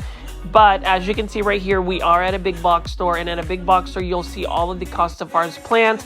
This one right here is a Xanthosoma, beautiful Xanthosoma right here, as well as this beautiful Calathea. Now, I don't know the particular ID for this particular Calathea. What I do know about this Calathea is it is a heartbreaker in a sense that Calatheas look beautiful when they are at a store, big box store, or even a local plant shop, but if you don't provide them the care tips that they require or the environment that they need, they will quickly decline and go to plant heaven. Now, this is another Pink Princess right here, Philodendron Pink Princess for $19.84. And then here is a classic Aglaonema Red Siam. I'm actually in the market to buy another Aglaonema Red Siam. Beautiful plant. It's another plant that a lot of people will come find as a common plant. It's a basic plant to some people, but for me, it is a plant that will bring me joy. You know, it's one of those plants that I can't really ignore because I love Aglaonema so much, and that one is very readily available to find at any big box store. And then you can see right here, we've got an Alocasia Silver Dragon. So as you can see, it feels like it's already Christmas. It feels like it's already December. So we've got, you know, all of the Christmas ornaments, the Christmas trees alongside with the pumpkin. So it looks like it's transitioning from like Halloween to Thanksgiving to you know, the Christmas holiday season. They do have some really nice large fixtures. You can see right over here they've got all of the Halloween festivities going on here, and the crazy thing is it hasn't even reached till the first week of October yet, and we have all of these decorations ready to go at a big box store like Lowe's. But as you can see right here, we are going to walk to see if we have any interesting plant finds today at Lowe's. You know, I sometimes will find some really cool trending tropical plants by Costa Farms. Sometimes Urban Jungles will release out a new planter or live trend. So we're going to see what we can find today. I'm just going to pan around here and show you what they have so far. And you know, it's the fall season when you're seeing a bunch of crotons just all over these big box stores and local nurseries. I do love crotons. Now, for those that follow my channel, you already know I talk about crotons. So hopefully you don't get tired of them, because I really have this agenda of trying to get everybody interested in crotons, because I do think that they are beautiful plants. The only thing about croton plants are they do need a lot of light, and they do better when they are grown outdoors. Now, if you're going to grow them indoors, make sure that you are providing them with consistent watering, also a grow light if you can't provide them the best lighting conditions, and some added humidity if you're able to. Crotons really like that tropical environment. I mean, you can see right over here, we have a bunch of croton petras. So what I've noticed about this particular Lowe's location, and why I continue to come back to this one, is they actually have some really good organization of their plants. I love the presentation of their plants and even the merchandising. So if you notice right here, they have a bunch of croton petras. At least these croton petras are actually taking up the space to make this area look a little bit more full. I always say if an area looks full and impactful, that is going to inspire me to purchase more plants. That may not necessarily be a good thing, plant foldies, as you know, I have been adding so many plants left and right. I recently went to a Dallas plant swap out at North Haven Gardens, which I will do showcase in a video this week, but I've spent quite a bit of money. I don't really regret it, because at the end of the day, if you find plants that are going to bring you joy, as I say in all my videos, go ahead and buy the plant. You only live once, and you never know, you may not end up finding that plant again. So, you know, find that plant that brings you joy. Like this particular plant right here, this neon pothos, brings me joy. I love all of these urban jungle ceramic hanging baskets. This one right here is a marble queen pothos. And you know, with marble queen pothos, again, if you really want that white variegation, that really nice variegation, you're going to have to provide it with quite a bit of bright indirect light for it to really get that best variegation. It's the same thing with the neon pothos. Neon plants have to have light. If you don't give them that light, they're not going to do as well, and they're not going to be as neon. And it's the same thing with this neon pothos. More bright indirect light, it's going to give you better variegation. You're going to get more of like a snow queen pothos. And you can see right here, we just have a regular jade pothos, but don't sleep on the jade pothos. I love that really nice green tone. And if you notice, the leaves are super shiny as well. It's got that natural shine about it. And with pothos plants, I think that everybody should grow pothos plants. They're so easy. They're easy to propagate. And if you let them trail and actually put them on like a bookshelf or somewhere where they can hang, they really make stunning plants. They make good centerpieces as well. They make good trailing plants. Now, if you want them to have larger leaves, let them grow the way they naturally grow in the wild, which is to climb up a tree or a moss pole, a totem pole, some type of plank, and you will get some really large leaves. But as you can see right here, this particular Lowe's, I want to highlight the fact that they have some really good branding and merchandising. Look at that organization. For instance, you can see right here, they've taken all of these Costa Farm exotic angel plants and they've separated all of them into like specific trays. So like one tray may have a bunch of croton mames, for instance. This one is for $5.98. And I actually asked this question, plant foldies, if you've ever gone to a big box store and you picked up like a plant, like a Costa Farms exotic angel starter plant like this, and we're just tempted to purchase all of them. I've caught myself trying to do that, but then I stopped myself from doing it just because, I don't know, I just feel like, you know, it's easy to impulse buy plants. Like for instance, right here, Dracaena Florida Beauty. This is a beautiful plant that I could impulse buy because I find it beautiful. I already have one of those plants. And as far as like plants that I would have duplicates of, this would definitely be a plant that I would add. Same thing with this croton gold dust for $5.98. Notice how they both have the speckling on the leaves. It looks like somebody either splattered yellow or white paint on these leaves. They have similar like shape in a structure. So I find that interesting. And I love the fact, again, plant foldies, that they have a bunch of these gold dust crotons separated into just a single tray. I think that makes the organization better and just a better presentation overall. I have to give Costa Farms, the credit that they do deserve in terms of just having different types of exotic tropical plants available for us in a mainstream market like a big box store. Like you can see right over here, we have some type of Aralia here, and they've organized these as well to just one single tray, $5.98. And what I like about this Aralia is when you look at the nuance of it, you can see the petioles have like a striping texture about it, or just a pattern. And I love the serrated leaves as well. Now these particular plants, any type of false Aralias, will get really large as well, and they'll get really caney wood-like structures for their trunks. That will take some time, but they can get large like that. And then you can see right here, these are some hanging baskets of Belgian waffle plant. We'll take a look at that after we take a look at this Hoya carnosa right here.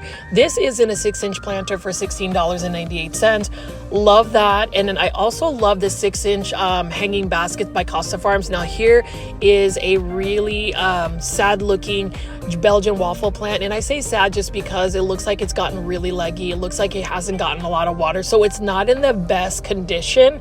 Usually when I look for plants like this, I would like for the hanging basket to be a little bit more full. It looks like this plant may just have not gotten enough water. Now this is a nice example of a Fittonia that's really nice and full. I really like the red veining on the leaves.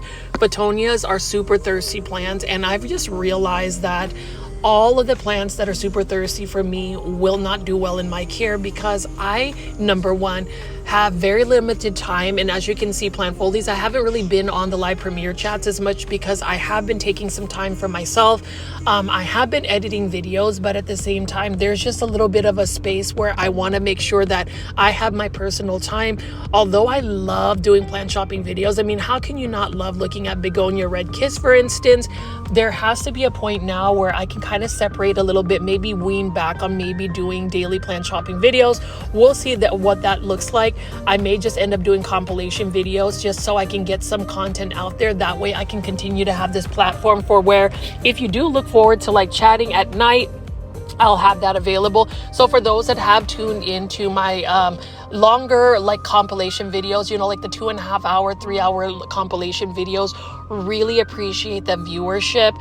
I just want to make sure that I stay consistent for our viewers and subscribers, just because I don't know, like I feel like you guys do look forward to having these live premiere chats as well as just having live content. I remember when I used to binge a bunch of like certain content like YouTube channels where I would look for a specific schedule and look forward to it daily.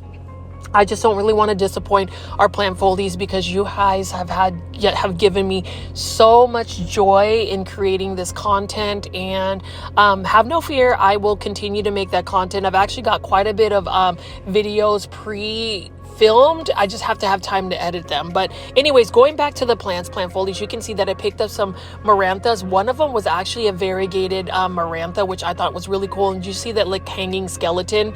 That's kind of funny right there. And Syngonium white butterfly. So these 6-inch hanging baskets have some really good specimens of Syngoniums. And what I've noticed with Costa Farms is they'll release a certain batch of plants. So right now they've got a bunch of Syngoniums that I see floating around. And we'll talk about some of the other Costa Farm plants that I've seen floating around that's just been recently released. I definitely feel like I should add another Syngonium in my collection. So I have some more Syngoniums I've added to my collection, and plant foldies. I am getting really excited. I know that I've been teasing you all for quite some time, since like last winter, about doing a houseplant tour. I've gotten so much of my plants organized and ready to go. Now I just need to clean my house so that way I can get some really good shots of some of my plants. So have no fear, my houseplant collection tour is happening. It's happening very soon. And for those that actually follow me, I do have some more exciting news I wanted to talk about while I show you some of these plants. Number one, I have been influenced or been actually invited to be an official plant influencer for the Texas Aroid Show, which will be happening on October 26th. Super excited because I'll be able to go there for the vendor setup as well on October 25th. So I will be filming all of the vendor setups, just maybe even interviewing some of the vendors. So I will have a video up and ready to go, hopefully before the day of Texas Aroid Show. And again, I did want to thank the Texas Aroid community for just really reaching out to me and asking me if I would be interested in that. I also appreciate the accommodations that they're sending me. So I will have lots of footage, just like PlantCon 2024. And then some other news. We are also going to be launching a podcast, a plant show called The Cultivation Corner, which will have Janae Simone, Stephen from I Live Plants, and myself as a trio. We will start recording our show / podcast at Peta's Planters. We found a little bit of a home there at Peta's Planters. Super excited. We're going to start doing those initial podcast shows, or just our Cultivation Corner show. So stay tuned for that. That'll be later October. And then I'm also slated to go to PlantCon 2025 in Orlando, Florida. There's going to be one in Houston later that year, but since they added a PlantCon 2025 in Orlando, super excited. I just need to get the specific dates, and you already know you'll get hours and hours of footage of PlantCon videos. And I do think that you guys appreciate that. I love really featuring plant conventions, plant shows, because not all of us can go to one. And I at least want to be able to take all of the plant foldies and have you guys live vicariously through the lens of my iPhone. So that will be in the works. But anyway, so that's all the exciting news I have for you guys. What's also exciting is the fact that this particular Lowe's, for instance, have you noticed that they have such good organization and merchandising? Like, I love the fact that they have this Moon Valley Pilea next to all of the Moon Valley Pileas. They had a bunch of purple waffle plants. They have another Snow White waffle plant right here. And can I tell you how beautiful this plant is? Now, I have ended up getting this again. I've sent one or two, actually two of these to Plant Heaven. I'm on my third one, and what I notice is if I just water this plant like almost every other day and keep my humidifier in my plant room running at 60 to 70% humidity, it will just grow like a champ. And I love this plant. That is a plant I have to keep trying to grow, because if you look at all of that pink variegation, it's just stunning. Now, here's an interesting thing too. I am starting to get into Dieffenbachia. So you can see this one right here is a Dieffenbachia Camille. I recently bought an amazing Dieffenbachia for a very good cost-effective price. $39, and it's like 4 feet tall, that I bought at a local nursery called Callaway's Nursery. So I will be adding more Dieffenbachias to my collection. There's quite a bit of plants that I've been adding, and I just talked about how some people are downsizing their plants. For me, I'm not necessarily downsizing or just like adding plants just to add plants. I do have the space for the plants. I do have the energy, the time, and the routines to be able to take care of the plants. And that's the thing I would tell plant foldies. Yes, buy the plant, especially this one right here. I'm almost tempted to buy this Rex begonia, but we already know Rex begonias are a little bit more challenging to grow. But just know that if you're going to buy the plant, you have to be intentional with where you're going to place the plant, what type of environment you're going to place the plant in. Are you truly going to be able to invest the time to care for the plant? Because it's one thing to go plant shopping, and it's very easy to go plant shopping. I mean, all we have to do is either bring our cash or run that credit card, and all of a sudden you have 100 plants. But what do we do with the 100 plants? And that's part of the reason why I like to do big box store plant shopping videos or just longer content, because I feel like I can just talk to you as if this was a podcast. And it's really interesting because a lot of you guys will actually leave in the comments or send me a direct message on Instagram about how you'll just turn on my videos and listen to me talk while you do your plant chores or when you start your day off. Hopefully this content does bring you guys joy. Hopefully my rambling, I guess if you want to call it, does bring you a good mood and just really starts the day off right for you, because I actually love ending my days being on the live premiere chats or creating this content for you. I cannot tell you how much that just really excites me, and just to be able to see plants on a daily basis. Like I literally am in a big box store or a local nursery for hours and hours of end, and I never get tired of it. So I hope you guys don't get tired of me picking up plants, showing you the same plants that you probably saw yesterday, the day before yesterday, last week, last month, because there are just so many plants that you can actually see here, and it's just amazing.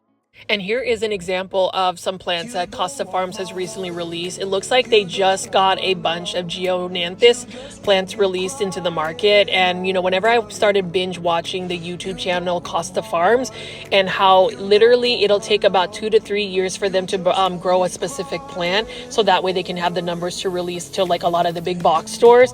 It looks like these Geo plants were probably in production for quite a bit of time. That way they're able to release them. And I've noticed that Costa Farms, even though we do see Aglaonema red siams pretty much all year, I've noticed that there is a bigger restock of Aglaonema red siam. Now this one is for $15.97, again in a self-watering planter. I want to buy another Aglaonema red siam just because I feel like, number one, it's an easy to care for plant. Number two, I don't mind actually having multiples of Aglaonema red siam, or just Aglaonemas in general. Since they are an easy to care for plant, that's just a plant I don't mind purchasing again and again. Same thing with Epipremnum aureum or pothos plant. So you can see right here, this is an Epipremnum aureum lemon meringue pothos. Love that. And then you can see here we have some Philodendron pink princess, and there is a discussion about what kind of varieties of Philodendron pink princess you'll find. Like you can find this one right here. This one doesn't have the deep red burgundy colored leaves as a Philodendron pink princess. That one has more green. And can we talk about this trending tropicals Costa Farms Aglaonema pink siam? Love this plant, and I'm so glad that Costa Farms was able to get this plant like more readily available for the general public, because I remember seeing this Aglaonema be really uncommon about 4 to 5 years ago, where you would have to import this plant and it would just cost a lot of money. Now it's only for $19.84, which I don't think is a bad price for an Aglaonema. And when you put that Aglaonema pink siam right next to the Aglaonema red siam, notice how similar they are. It just so happens that the pink siam has more pink, obviously, and the red siam has more red. Either way, both of plants are gorgeous. Both plants are very easy. Both plants are also very underrated. So you already know, plant foldies, if you do not have an Aglaonema in your plant collection, can you go ahead, go to a big box store, go to a local nursery and try growing an Aglaonema? I would tell you, you would not regret it, because they're so easy to take care of and they're very beautiful. Now, I did want to talk about urban jungle. Love urban jungle plants. I am excited that I am seeing some new urban jungle planters. Take a look at this one. This is for $22.98. This is in a 6-inch terracotta planter. This one is another Calathea. This is a Calathea rospicta. You already know, plant foldies, I bought one for $18.88 at Home Depot, which is 3 times the size of that one. I thought it was a really good value. And then you can see right here, Homelamena Shelby. And so they have the Homelamena camouflage that's also available and out in the market. But the Homelamena Shelby, this one's for $22.98. Beautiful plant as well. And look at the terracotta. I love terracotta planters. I kind of wish that urban jungle didn't have that white striping pattern on it. I kind of wish that it was just a plain terracotta shaped planter. I would totally be down for that. But you can see right here we have another Calathea lancifolia, and I love the look of a Calathea lancifolia. I think that the narrow leaves, just the pattern on the leaves, looks so cool. But it is a heartbreaker. All Calatheas are heartbreakers. I don't care what you say. Calatheas are very challenging to grow long term. I am still doing well with the 3 large Calatheas I have in 10-inch planters. We will see if they will last a long time for me. I do water them every 3 days in the shower, so I get the leaves wet, and then I spray them with neem oil, and they've been doing pretty well for me so far. And then over here we have some ficus ginseng bonsai, and you can see that they have a little bit of that moss, that fake moss that I really am not a fan of. But this one is also not a bad price for $32.98, because it's already ready to go as far as being a plant display. And then we have a Syndapsis Trubii Moonlight. Love Syndapsis. That is another plant that I've seen a lot of variegation or different types of variegated Syndapsis. They are quite pricey though, but that would be another plant that I would like to add to my collection more so. And then Dieffenbachias, so this one is in a 6-inch planter for $12.98. Now Dieffenbachias are plants I do plan on adding more as I continue to get my space organized, as I create more shelves to hang them in and just to have more organization. I don't want to add a lot of plants, even though I could potentially do that without having that organization. And you can see right here, plant foldies, we do have some live transplanters. I love that as well. And then you can see right over here, plant foldies. As I pan around, we can see that we have this Philodendron hederaceum, just a green version. And that's actually a plant that I want to add to my collection because it does look really pretty as a trailing hanging plant. So I went to this one coffee house to meet up with Janae Simone and Steven so we could talk about our podcast cultivation corner called Wayward Coffee, and it had the most beautiful pothos and Philodendron hederaceum plants, and they were just what you would consider basic plants, but they were very lush, they were very full, they were trailing, they were like trailing 6 to 7 feet down, and they were just stunning. And that's the thing about plants. I know a lot of you plant foldies have really supported my video where I featured my grandmother and showed you guys some of my grandmother's plants. I will say my grandmother doesn't have the most rare plants, nor does she have any plants that you would be screaming to look for at like a plant convention. But what she does have is she has easy to care for plants that are super healthy and lush, plants with lots of size, and plants that are that have been propagated to be very abundant. And to me, having a plant collection where you can just grow an easy to care for plant, multiply it, propagate it, make sure that it's healthy, make sure that they get sizes that are really large, I think that's really rewarding. And to go back to the whole coffee house called Wayward Cafe or Coffee, they just had really cool looking plants, even though they were just a basic pothos plant. So again, plant foldies, as we look at this Syngonium Maria, for instance, love that dark chocolate foliage on it. Just know that these inexpensive, easy to care for plants that you can find at a big box store like Lowe's, don't sleep on them. I would collect as many of them as possible. Like all of this Epipremnum aureum lemon meringue pothos, get yourself 2 or 3. You'll be happy with that. Or even this bird's nest fern, and I do love that it's in a neon, like it's a neon variety. Love those neon colored plants. This one is by Live Trends for $14.98. I do like Live Trends planters. I would say Live Trends plants in general, the planters are just superior in terms of just being a very modern contemporary vibe. Although I would say even with the new urban jungle planters like this one, look at that Ficus Audrey right here. And right next to that terracotta. So they're really leaning into more like classic planters. Terracotta plants and planters in general, I think will always be a classic. I could even just buy a regular terracotta planter and just put all of my plants in that and would be extremely happy. I find them stylish as well. Like, with urban jungle, for instance, this Ficus elastica burgundy, while I do love the plant, I'm not really a fan of the texture or the pattern of the planter. I feel like it would have to be a very specific type of like furniture that you would have for them to really be something that would match your interior. Same thing with this fern. While I do like this fern, although this fern is going to be tough to grow long term, it needs to be kept in a more humid environment.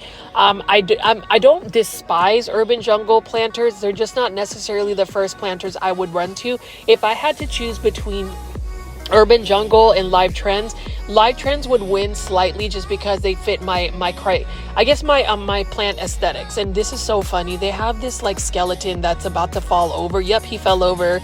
Another casualty on that staghorn fern by Costa Farms. That one's for $20.98, an 8-inch hanging basket. Let me try to hang this skeleton back. And as you can see right here, I can't hang him back, so he's just gonna chill with the rest of the plants here. It is Halloween, and can you believe that we're still not in October yet? Today is September 30th when I premiere this video.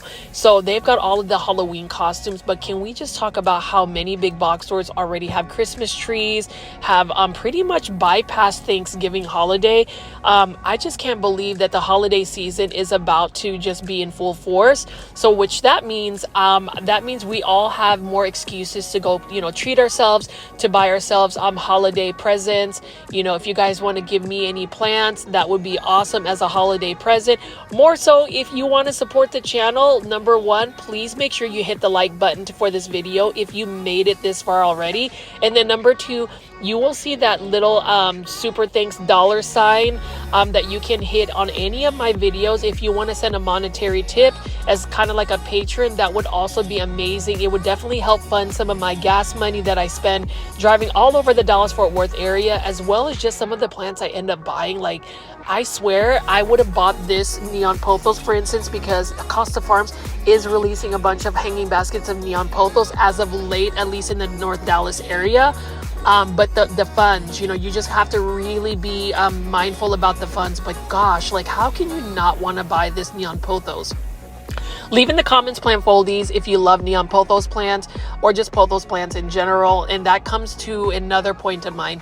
When I go to the Texas Aroid Show, they have some amazing plant vendors there. I am so excited to go see May, who sells a bunch of Japanese pothos. Just know I will be buying some Japanese pothos from her because I missed out at PlantCon. I will not allow myself to do that again. Even though they were a slightly pricey, I don't mind buying those pothos because the amount of energy, effort, and just the curation, you know, just them being so curated as far as plants, it's definitely worth, you know, spending just a little bit more money for that. But if you want to buy plants that are easy to care for, you can settle for a Ficus elastica burgundy right here, $13.98, urban jungle. I wouldn't say it's the easiest plant to take care of. It's more of an intermediate level, but it's still an easy to care for plant, or at least I feel like it's not as hard as like a hydra, helix, or an English ivy, a calathea for sure. Now you can see that they have some bonsai right here, and I'm just going to keep panning over and showing you different types of plants. Here is a hydra helix, or a hedera helix King's Choice. Now this is for $20.98. Look at the leaves. They look so cool. They're very miniature and very pointy and very tempted to buy. You already know, plant foldies, my journey with hedera helix. 14 have made it to plant heaven.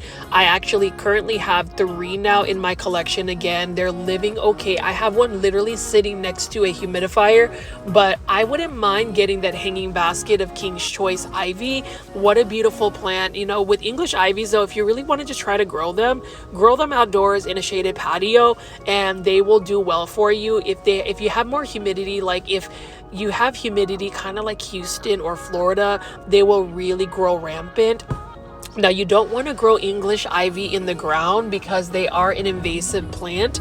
You don't want them to really be crawling on any wood surfaces around your home because they could create damage. And that's the thing. Some people will say that, you know, English ivy walls are beautiful. They are, but if you let them grow on your walls of your house, it could actually do some damage. So you just have to really be mindful about some more of the invasive species. But not needless to say, I love me some English ivy.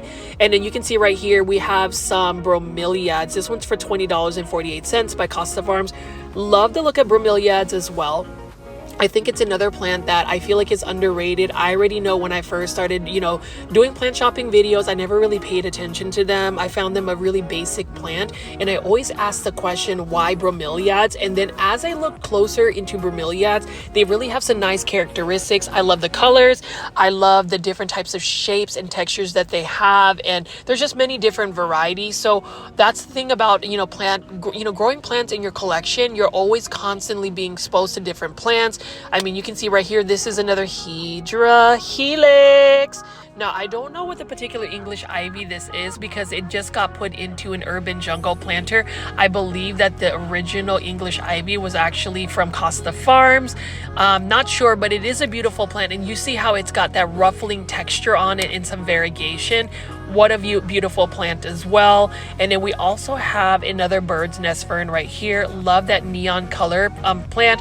I'm surprised I don't have a bird's nest fern in my plant collection because when I was in the Philippines on vacation back in August, I saw some bird's nest ferns that were literally about 4 to 5 feet in diameter. They were super massive. But as I pan away here, this Lowe's, I have to just hands down say they kept their area organized, clean. They have some fairly healthy plants for a big box store, and it's just exciting to see that they have taken a lot of care into it. I would say back in the winter time last year, this wasn't the best Lowe's to shop at because a lot of their plants were neglected. So I'm glad that they were able to turn that around and see that, you know, there's just a lot of plants that we can take a look at. But as you can see here, croton petras are available and just many plants.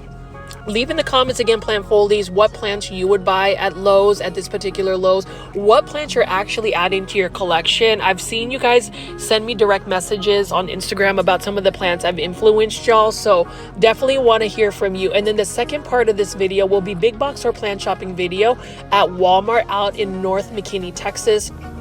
Please hit the like button if you haven't already. If you made it this far and haven't hit the like button, please hit the like button. That is the biggest way you can support me. If you're listening to me, if you're watching me and you have not hit the like button, but you're maybe a silent viewer, somebody that doesn't necessarily chat, at least hit the like button, because that really validates that all of my efforts are justified and that I should continue to create this content for y'all. But I did want to visit Walmart early.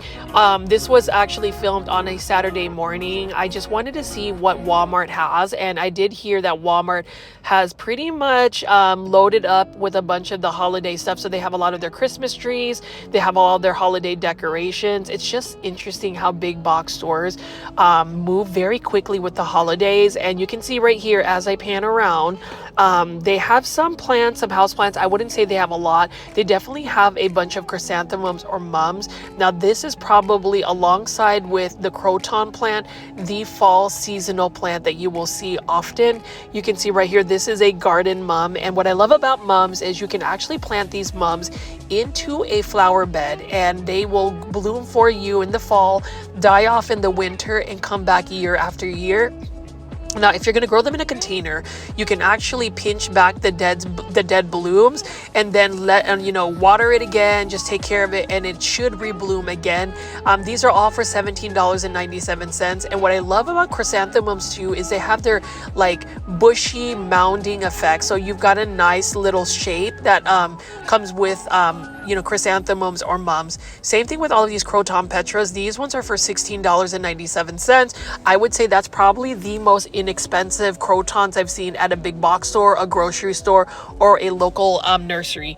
And then I wanted to show you some of the Better Homes and Gardens planters by Walmart. These are actually pretty inexpensive planters considering how modern they look. Like, this is something I would use for my philodendron gloriosum, since it is a philodendron that likes to crawl, and so there's a little bit more soil surface for it to crawl. I have that cylinder planter there that's beveled, and then I love these. These are just resin. Now I have the ceramic ones, but the resin ones don't break. You can use these 3.5-inch planters for your exotic angel Costa Farms planters. I feel like that white and that very simplistic shape really lends itself to more of a modern look. And you can see right here, plant stands. So I have a couple of plant stands that I have on my plants. Not all of my plants are just on the floor. I feel like they need to be elevated a little bit.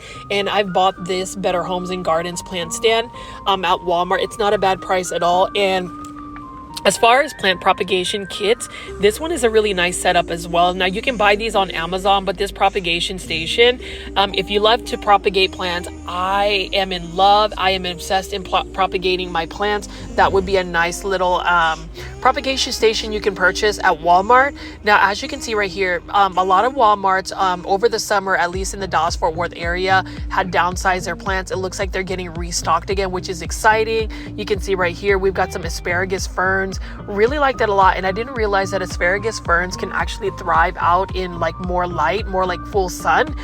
They are a thirsty plant, so you want to make sure that you are watering them, but they can tolerate full sun, at least from what I've seen. And then you can see right here we have a Kimberly ivy. Now that ivy needs to be in shade, so depending on the ivy and the care is a little bit different. Now ivies in general for me are challenging because a lot of them are very thirsty plants. My grandmother says they're easy, and the way you propagate ivy is actually through plant separation from the mother plant versus like cutting. So I found that interesting. I don't really do a lot of plant propagation through separation, maybe with some like aglaonema, but that's about it. beautiful variegated ginger. So I've had variegated ginger in the past and I've tried to grow them indoors. This is another plant as gorgeous as that variegation, and then actually it's by Nature's Way for only $16.88. Really good price for such a large foliage plant. This plant doesn't do well indoors. It's one of those plants that will also get spider mites, kind of like a cordyline Hawaiian tea plant. It is a beautiful plant when grown outdoors.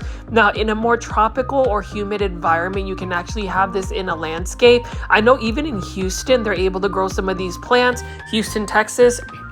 And it's because they have higher humidity levels as compared to North Dallas, which is where I'm based at, and which is where a lot of my big box store plant shopping videos are filmed. It's actually in the Dallas-Fort Worth area. And you can see right over here, while there's not nearly as many plants, they do have some plants available. Here again is for $16.88. This is another cordyline Hawaiian tea plant. I'm actually tempted to buy one just because I want a large foliage, dark foliage, pink, reddish tone plant like this one right here. There are some plants though that don't look as well as some of the others. This one right here on the very bottom, I wouldn't mind picking this up. Now obviously this is a plant you wouldn't be able to grow indoors long term, or I feel like it would be challenging to prevent spider mites from happening. But if you're able to, this is a gorgeous looking plant. Now this is a plant that does require quite a bit of light. So if you're able to provide it those lighting conditions, it will do perfect. But this one right here is for only $14.88. Actually, as I do this voiceover, I may come back and purchase this plant, because that is really not a bad price for such a large foliage plant. I mean, at the end of the day, if you're going to grow a cordyline Hawaiian tea plant, you definitely need to just spray that down with neem oil. That is like literally my best friend in terms of just plant pest preventatives, is just spraying my plants down with neem oil. They've been doing very well in that sense. And you can see right over here some more beautiful plants. And I'm just going to pan around here and show you all of these gorgeous roses and bougainvillea that they have. It's interesting that they have these in bloom. Now with roses, you don't want to water them from the top, as in like you don't want to get their leaves wet, because it can potentially create fungus on the roses. Also, roses need to be out in full sun. I would water from the base, and I would not water roses in the evening. It's best to water them in the morning where they can actually dry up completely, but you really don't want to water roses, the rose leaves or even their blooms. You really want to water them from the bottom. Bougainvilleas, they're very drought tolerant plants, and honestly, if you actually give them a little bit more drought, they actually bloom even more so when they don't have a lot of water available to them. They are plants that need to be out in full sun. So I'm just going to pan around here and show you all of the beautiful blooms.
want to buy this particular bougainvillea. This one is a bougainvillea variegated form. This is called the blueberry ice.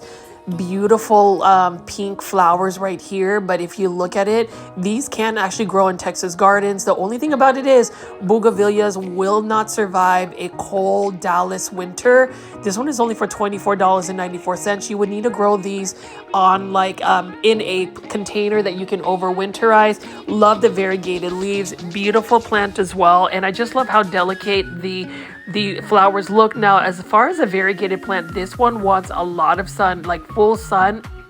And surprisingly, for a variegated plant, it doesn't have leaves that burn. And whenever you think of like variegated plants, you would think that the variegation would just automatically burn. But this particular plant, it can take full sun. It wants full sun for it to really bloom and look beautiful. And just look at how gorgeous that variegation is. This would make a really nice bonsai as well. I've done that in the past before where I made bougainvillea bonsai.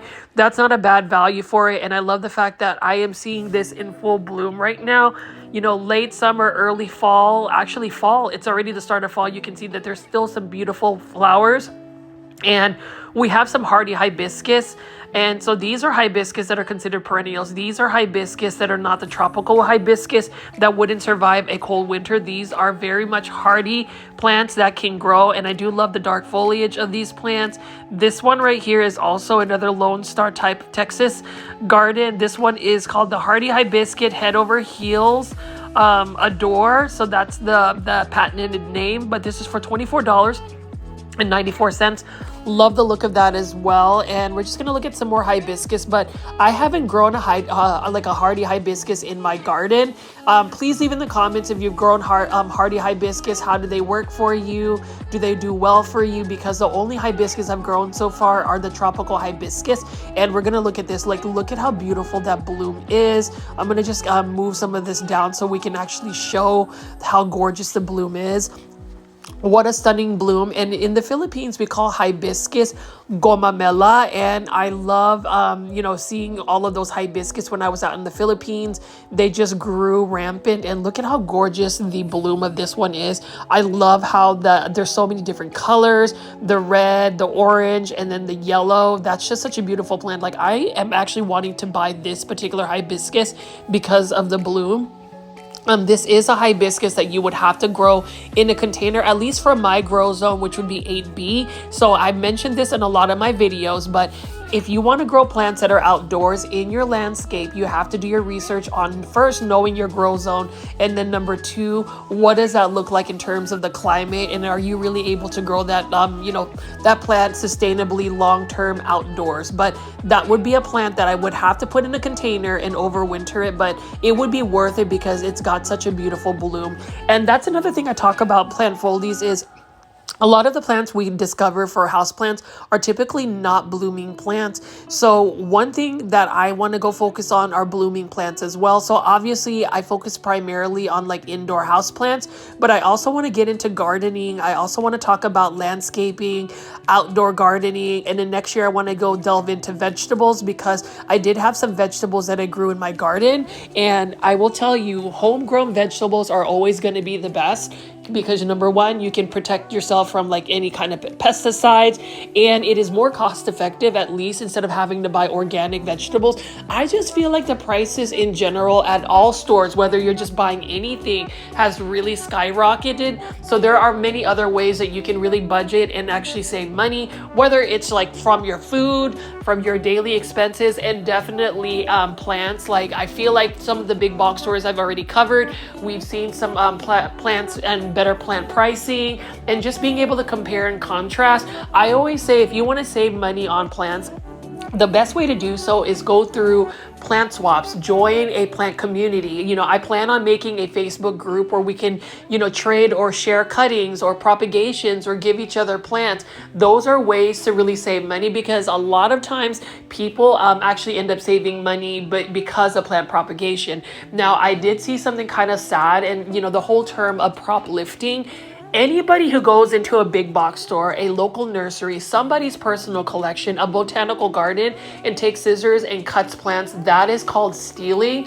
And that is something that I feel like people have to really be cautious about, really have no tolerance on it, because I've heard that certain big box stores will even have people just taking plant cuttings. That is not okay. That is a form of stealing. And there was a recent article that I saw where this one lady was actually getting plants from botanical gardens by just going into these conservatories, and that was really disappointing because some of those plants were actually being preserved, and then just for somebody to go in there and just start cutting, taking cuttings, that's not okay. And I know that I've kind of been switching off of on these different subjects. I just have a lot of plant insights, and that's the thing. As I pick up these plants at Walmart, for instance, I just kind of think about what topics I want to discuss with everybody. I feel like, a lot of my plant shopping videos are really more of an organic conversation where I'm pretty much just telling you what's on my mind, whether it's plant care tips, whether it's personal news about me, whether what all of that looks like. But I will say, going to the plant swap out in North Haven Gardens yesterday was really exciting because I got to meet some really nice people. I am just excited in the fact that I will be able to go to more plant shows and to continue to connect with the community. I personally don't have a personal Facebook, but I feel like once I create one, I'll be able to open and unlock more venues to connect people. So stay tuned for that.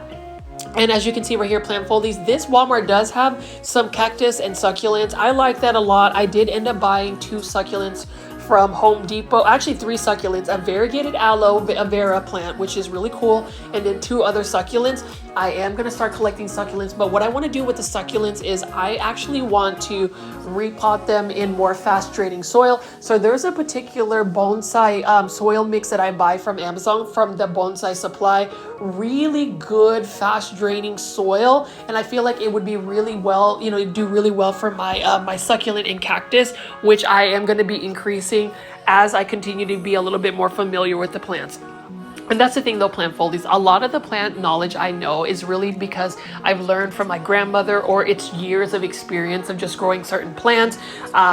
But when it comes to like cactus and succulents, that's one venue that I just really don't know a lot about. So please leave in the comments your plant care tips for that. I would really appreciate it. And what I do appreciate also is just seeing all of the gorgeous chrysanthemums or mums we see at all of these big box stores. So here's an example of a multicolor one by Better Homes and Garden. And I would say that Walmart probably has the most cost-effective chrysanthemums or mums out of any big box store or local plant nursery or even a grocery store. Although I will say probably Kroger has some really good mums as well. That's another local grocery store that I like to buy my plants there before I end up actually buying my groceries. It's really funny. Once you start doing big box store plant shopping videos, you grow into grocery stores, at least for me, not really searching to do groceries, but to actually go plant shopping. But what I also like is Walmart has recently restocked, and they have a bunch of these like mixed container of plants. I love the fact that their combinations are nice. Like I love that they have yellow mums next to this purple vine plant. You can see right here, we've got some petunias, and we have a resurgence of coleus plants. So at least in the Dallas-Fort Worth area, I noticed that a lot of coleus plants started to disappear, started to just be downsized at a lot of local nurseries and even big box stores. Maybe the summer was really hot. With coleus, I have an obsession for coleus. I still love coleus. I still want to collect coleus. They are a very thirsty plant, and with very thirsty plants in the hot Texas summers that we have 100+ degree weather, they're not always going to do the very best. But I will say these coleus plants are so beautiful and they're so easy to propagate.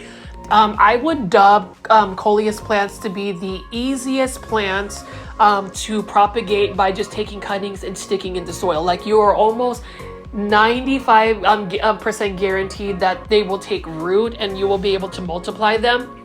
You can grow coleus long-term indoors. They're very versatile plants. They can get very, large sizes, and they do come in many different varieties. They have what you call sun coleus, where these coleus will literally be able to grow in full sun. And then we have most coleus though that need to be more so in the shaded area. I do love all of these containers, and so I'm just gonna go pan around here. Like, this one is such a beautiful coleus.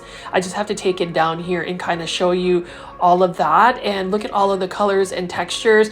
I let my coleus plants actually flower, and hoping that all of the pollinators will be able to cross-pollinate them. We're gonna see what kind of coleus seedlings I'll get next year. I'm gonna collect the seeds and be able to grow them. I also wanted to mention that as I was looking at my garden the other day, which I filmed, I have a bunch of lantana, and my lantana are just going crazy. They're absolutely beautiful. But what made me happy is to be able to see a bunch of monarch butterflies feeding onto the the nectar of the flowers. And when I was growing up, monarch butterflies were very common. You saw them all the time, but now they have literally become an endangered species. And I just love the fact that I was able to film some of the monarch butterflies floating around my garden, and it was just a really nice sight. It's interesting how generations, like children these days, or I feel like children don't even realize how common monarch butterflies were, I would say back in the early 90s. And now we're, seeing a lot of these beautiful butterflies become endangered because of their food sources becoming less and less. So that was a really exciting, thing for me to see the other day when I was actually filming my lantana. I will say my outdoor garden is not the prettiest. I've got to really clean up the weeds, and it's just overgrown. But as I stare outside, I just love seeing so many butterflies just fluttering around, especially the monarch butterflies. But as you can see right here, plant foldies, I am just glad that Walmart has been restocked again. This was a Walmart that I visited not too long ago where it was really completely out. It looks like they got a restock. I ended up talking to one of the managers, and they mentioned that they will be getting even more plants. So that's really exciting that, Walmart will be restocking a lot of their plants, because typically a lot of big box stores will actually make room for their outdoor garden section to be more of like the holiday season. But you can see they've even got replenished by coleus plants, and I love coleus plants. If you know anybody who has coleus plants, they can literally just give you a couple of their cuttings and you'd be able to produce them. They're so easy to grow. Like, this is such a beautiful plant, and this is a plant foldies you can grow indoors, because coleus plants typically want to be in the shade anyway. So if you grow them indoors, it wouldn't be that big of a shock for them to grow in lower light conditions. Now, if you give them more light, just like any plant or the majority of plants, they'll give you better coloration, they'll give you more rapid growth, and they'll just be a little bit more healthy as compared to just putting them indoors all the way. But as you can see right here, these are Hedera helix, or what you call the Hedera helix, English ivy. These have been with this Walmart all season. It looks like nobody's bought them, but at the same time, it looks like they've also done very well, because I've noticed that the Hedera helix has now gotten a little bit woody, meaning that it's become a little bit more mature and it's ready to attach itself onto something. You can see that it is trailing. This is one of those English ivies that if you're going to use it as a ground cover, it needs to be contained. You need to make sure that there's a border, otherwise it will literally take over a yard, and it's a very invasive species, and it's a very tough species to get rid of. It's kind of like if you planted the herb mint. Once you put mint down in the ground, it is really hard to get rid of. And I'll tell you, they just have, they just keep popping up, like a weed. And then I'm just going to spin around here again, plant foldies, and just kind of show you all of the hibiscus and what other plants that they have here, all of the seasonal mums, and then we're going to go check out what's inside.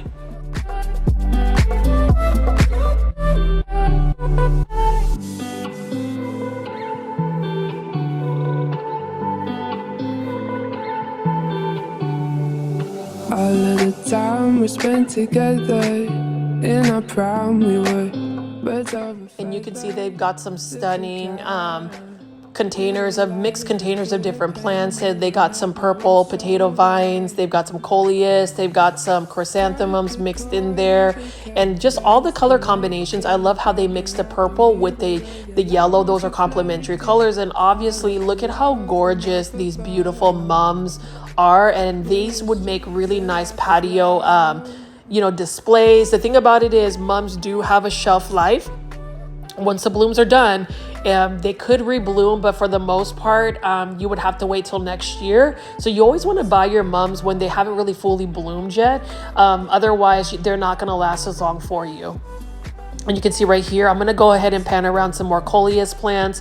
This one is, that one was the Main Street coleus. This one is a coleus campfire. I have that one. That one can actually grow in full sun. And we'll just keep looking at some of the plants around here.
So we're looking at some Monstera deliciosa, and I actually ended up buying a Monstera deliciosa at this particular Walmart a little while back.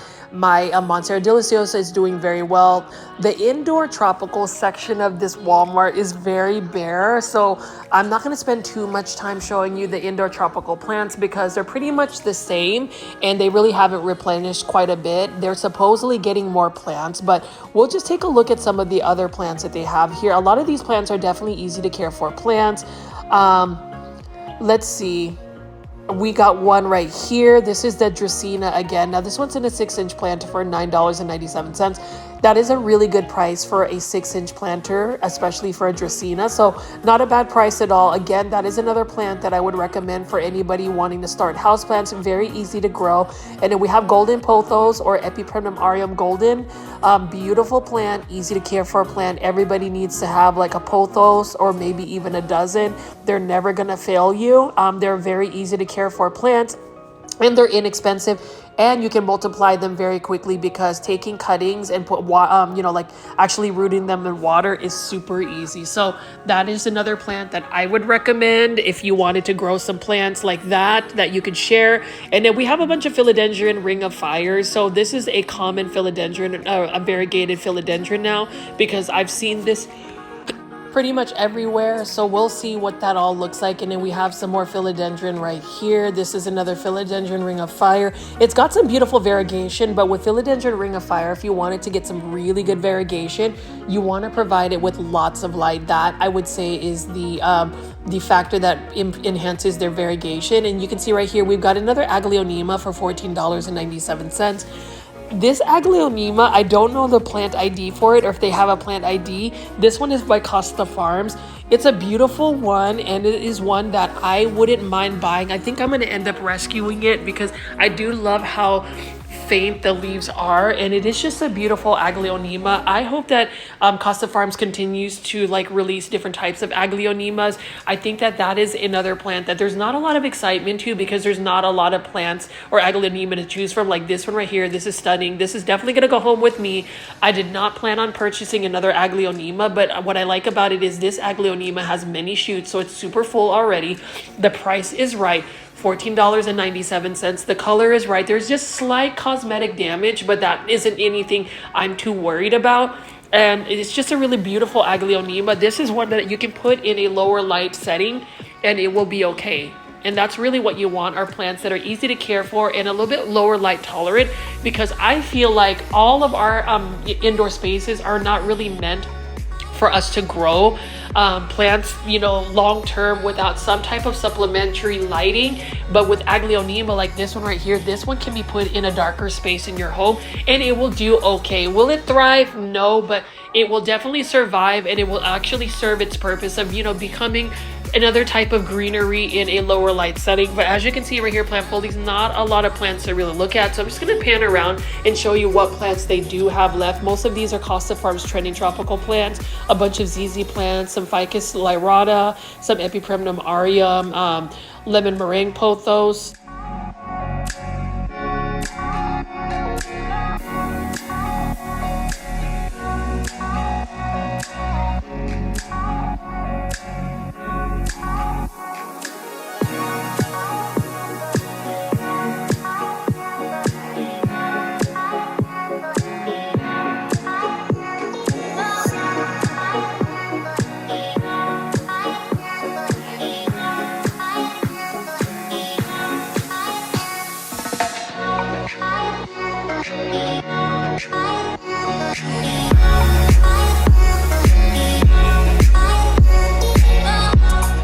See, we have some Croton Petras right here. I do love Croton Petra. I may end up getting a Croton Petra here because the price is not bad at all, $16.94. So, that's another plant that I feel like Walmart wins in terms of just the plant pricing, because most of these Crotons are either $19.84 at other big box stores or even in the $24 range. But these are pretty good sized plants. I wouldn't say the coloration's the best. I've seen some better coloration. Like there's the one, some Crotons where they are either really dark red or like a burgundy color. And I prefer that, or even ones that are just fiery red or even yellow. But at the end of the day, they do make some nice fall statements. Crotons is just so interesting because they are a tropical plant, but people bring them out during the fall. And really, Crotons don't like cold weather. They prefer hot, humid environments with bright light. So interesting. Now, as far as these would be the mums I would recommend you purchasing, because they're not in full bloom, so you'll be able to actually enjoy them a little longer for their blooms. And then we're gonna walk over here. This will be the final part where I show you. It looks like Costa Farms just sent a little bit of a palette fixture of some trending tropical plants. So we've got a bunch of beautiful Alocasia Silver Dragon right here. These are all for $19.84, and this one's actually a nice looking Alocasia Silver Dragon. Yep, nice plant, and I love the purple, or like the little purple veins on the undersides of the leaf. Now, as far as Alocasia, I have become so much more confident in growing Alocasia now that I've discovered the beautiful joy of putting them in pon. That's another substrate instead of just growing them in soil. I've noticed that growing them in pond has made it so much easier. Now, some people say there's not an acclimation period for growing alocasia in pond. I feel like there is. And, you know, when I first put my variegated alocasia frydek in pond, it didn't do as well for me. It actually ended up declining in its health. It lost 2 of its leaves, but I've noticed that it's growing another leaf. And my Xanthosoma Mickey Mouse, actually lost a large leaf, but then it just pushed out a new leaf, and then there's a 3rd leaf I'm noticing is coming out of it. So it's starting to acclimate well. The one alocasia that's not doing well in terms of just growing in pond would have been my Jacqueline. It literally lost all of its leaves, so we'll see if it'll shoot out any new shoots. And then my Alocasia cuprea. Here's a philodendron painted lady, beautiful yellow color, but that is another philodendron that easily reverts unless you give it quite a bit of light. And I even have some growing in grow, you know, like under a grow light, and it's still kind of reverting. It's not as yellow as when I first got it, which is a little bit disappointing. So that's the thing about neon colored plants. You really have to give them quite a bit of light for them to have that best yellow or neon variegation. Otherwise they start to revert. That is a beautiful plant. $19.84 by Costa Farms. And then we have an Alocasia Reginae, I think that's how you pronounce it. I will definitely purchase one of these because these are fully fresh, and I just love the fact that it is a very robust alocasia. I love the shape of it, and then also the purple undersides. But when you touch the leaf, it's a very thick, waxy feel about it. So we'll see if I can actually acclimate that into pond. I'm definitely going to convert it into pond. But since they just recently got this shipment, I'm a little bit more confident. And that's the thing, plant foldies, you always want to buy plants, especially at a big box store, when they just had a recent restock, when the plants just made it from like their nursery source, whether it's in Florida.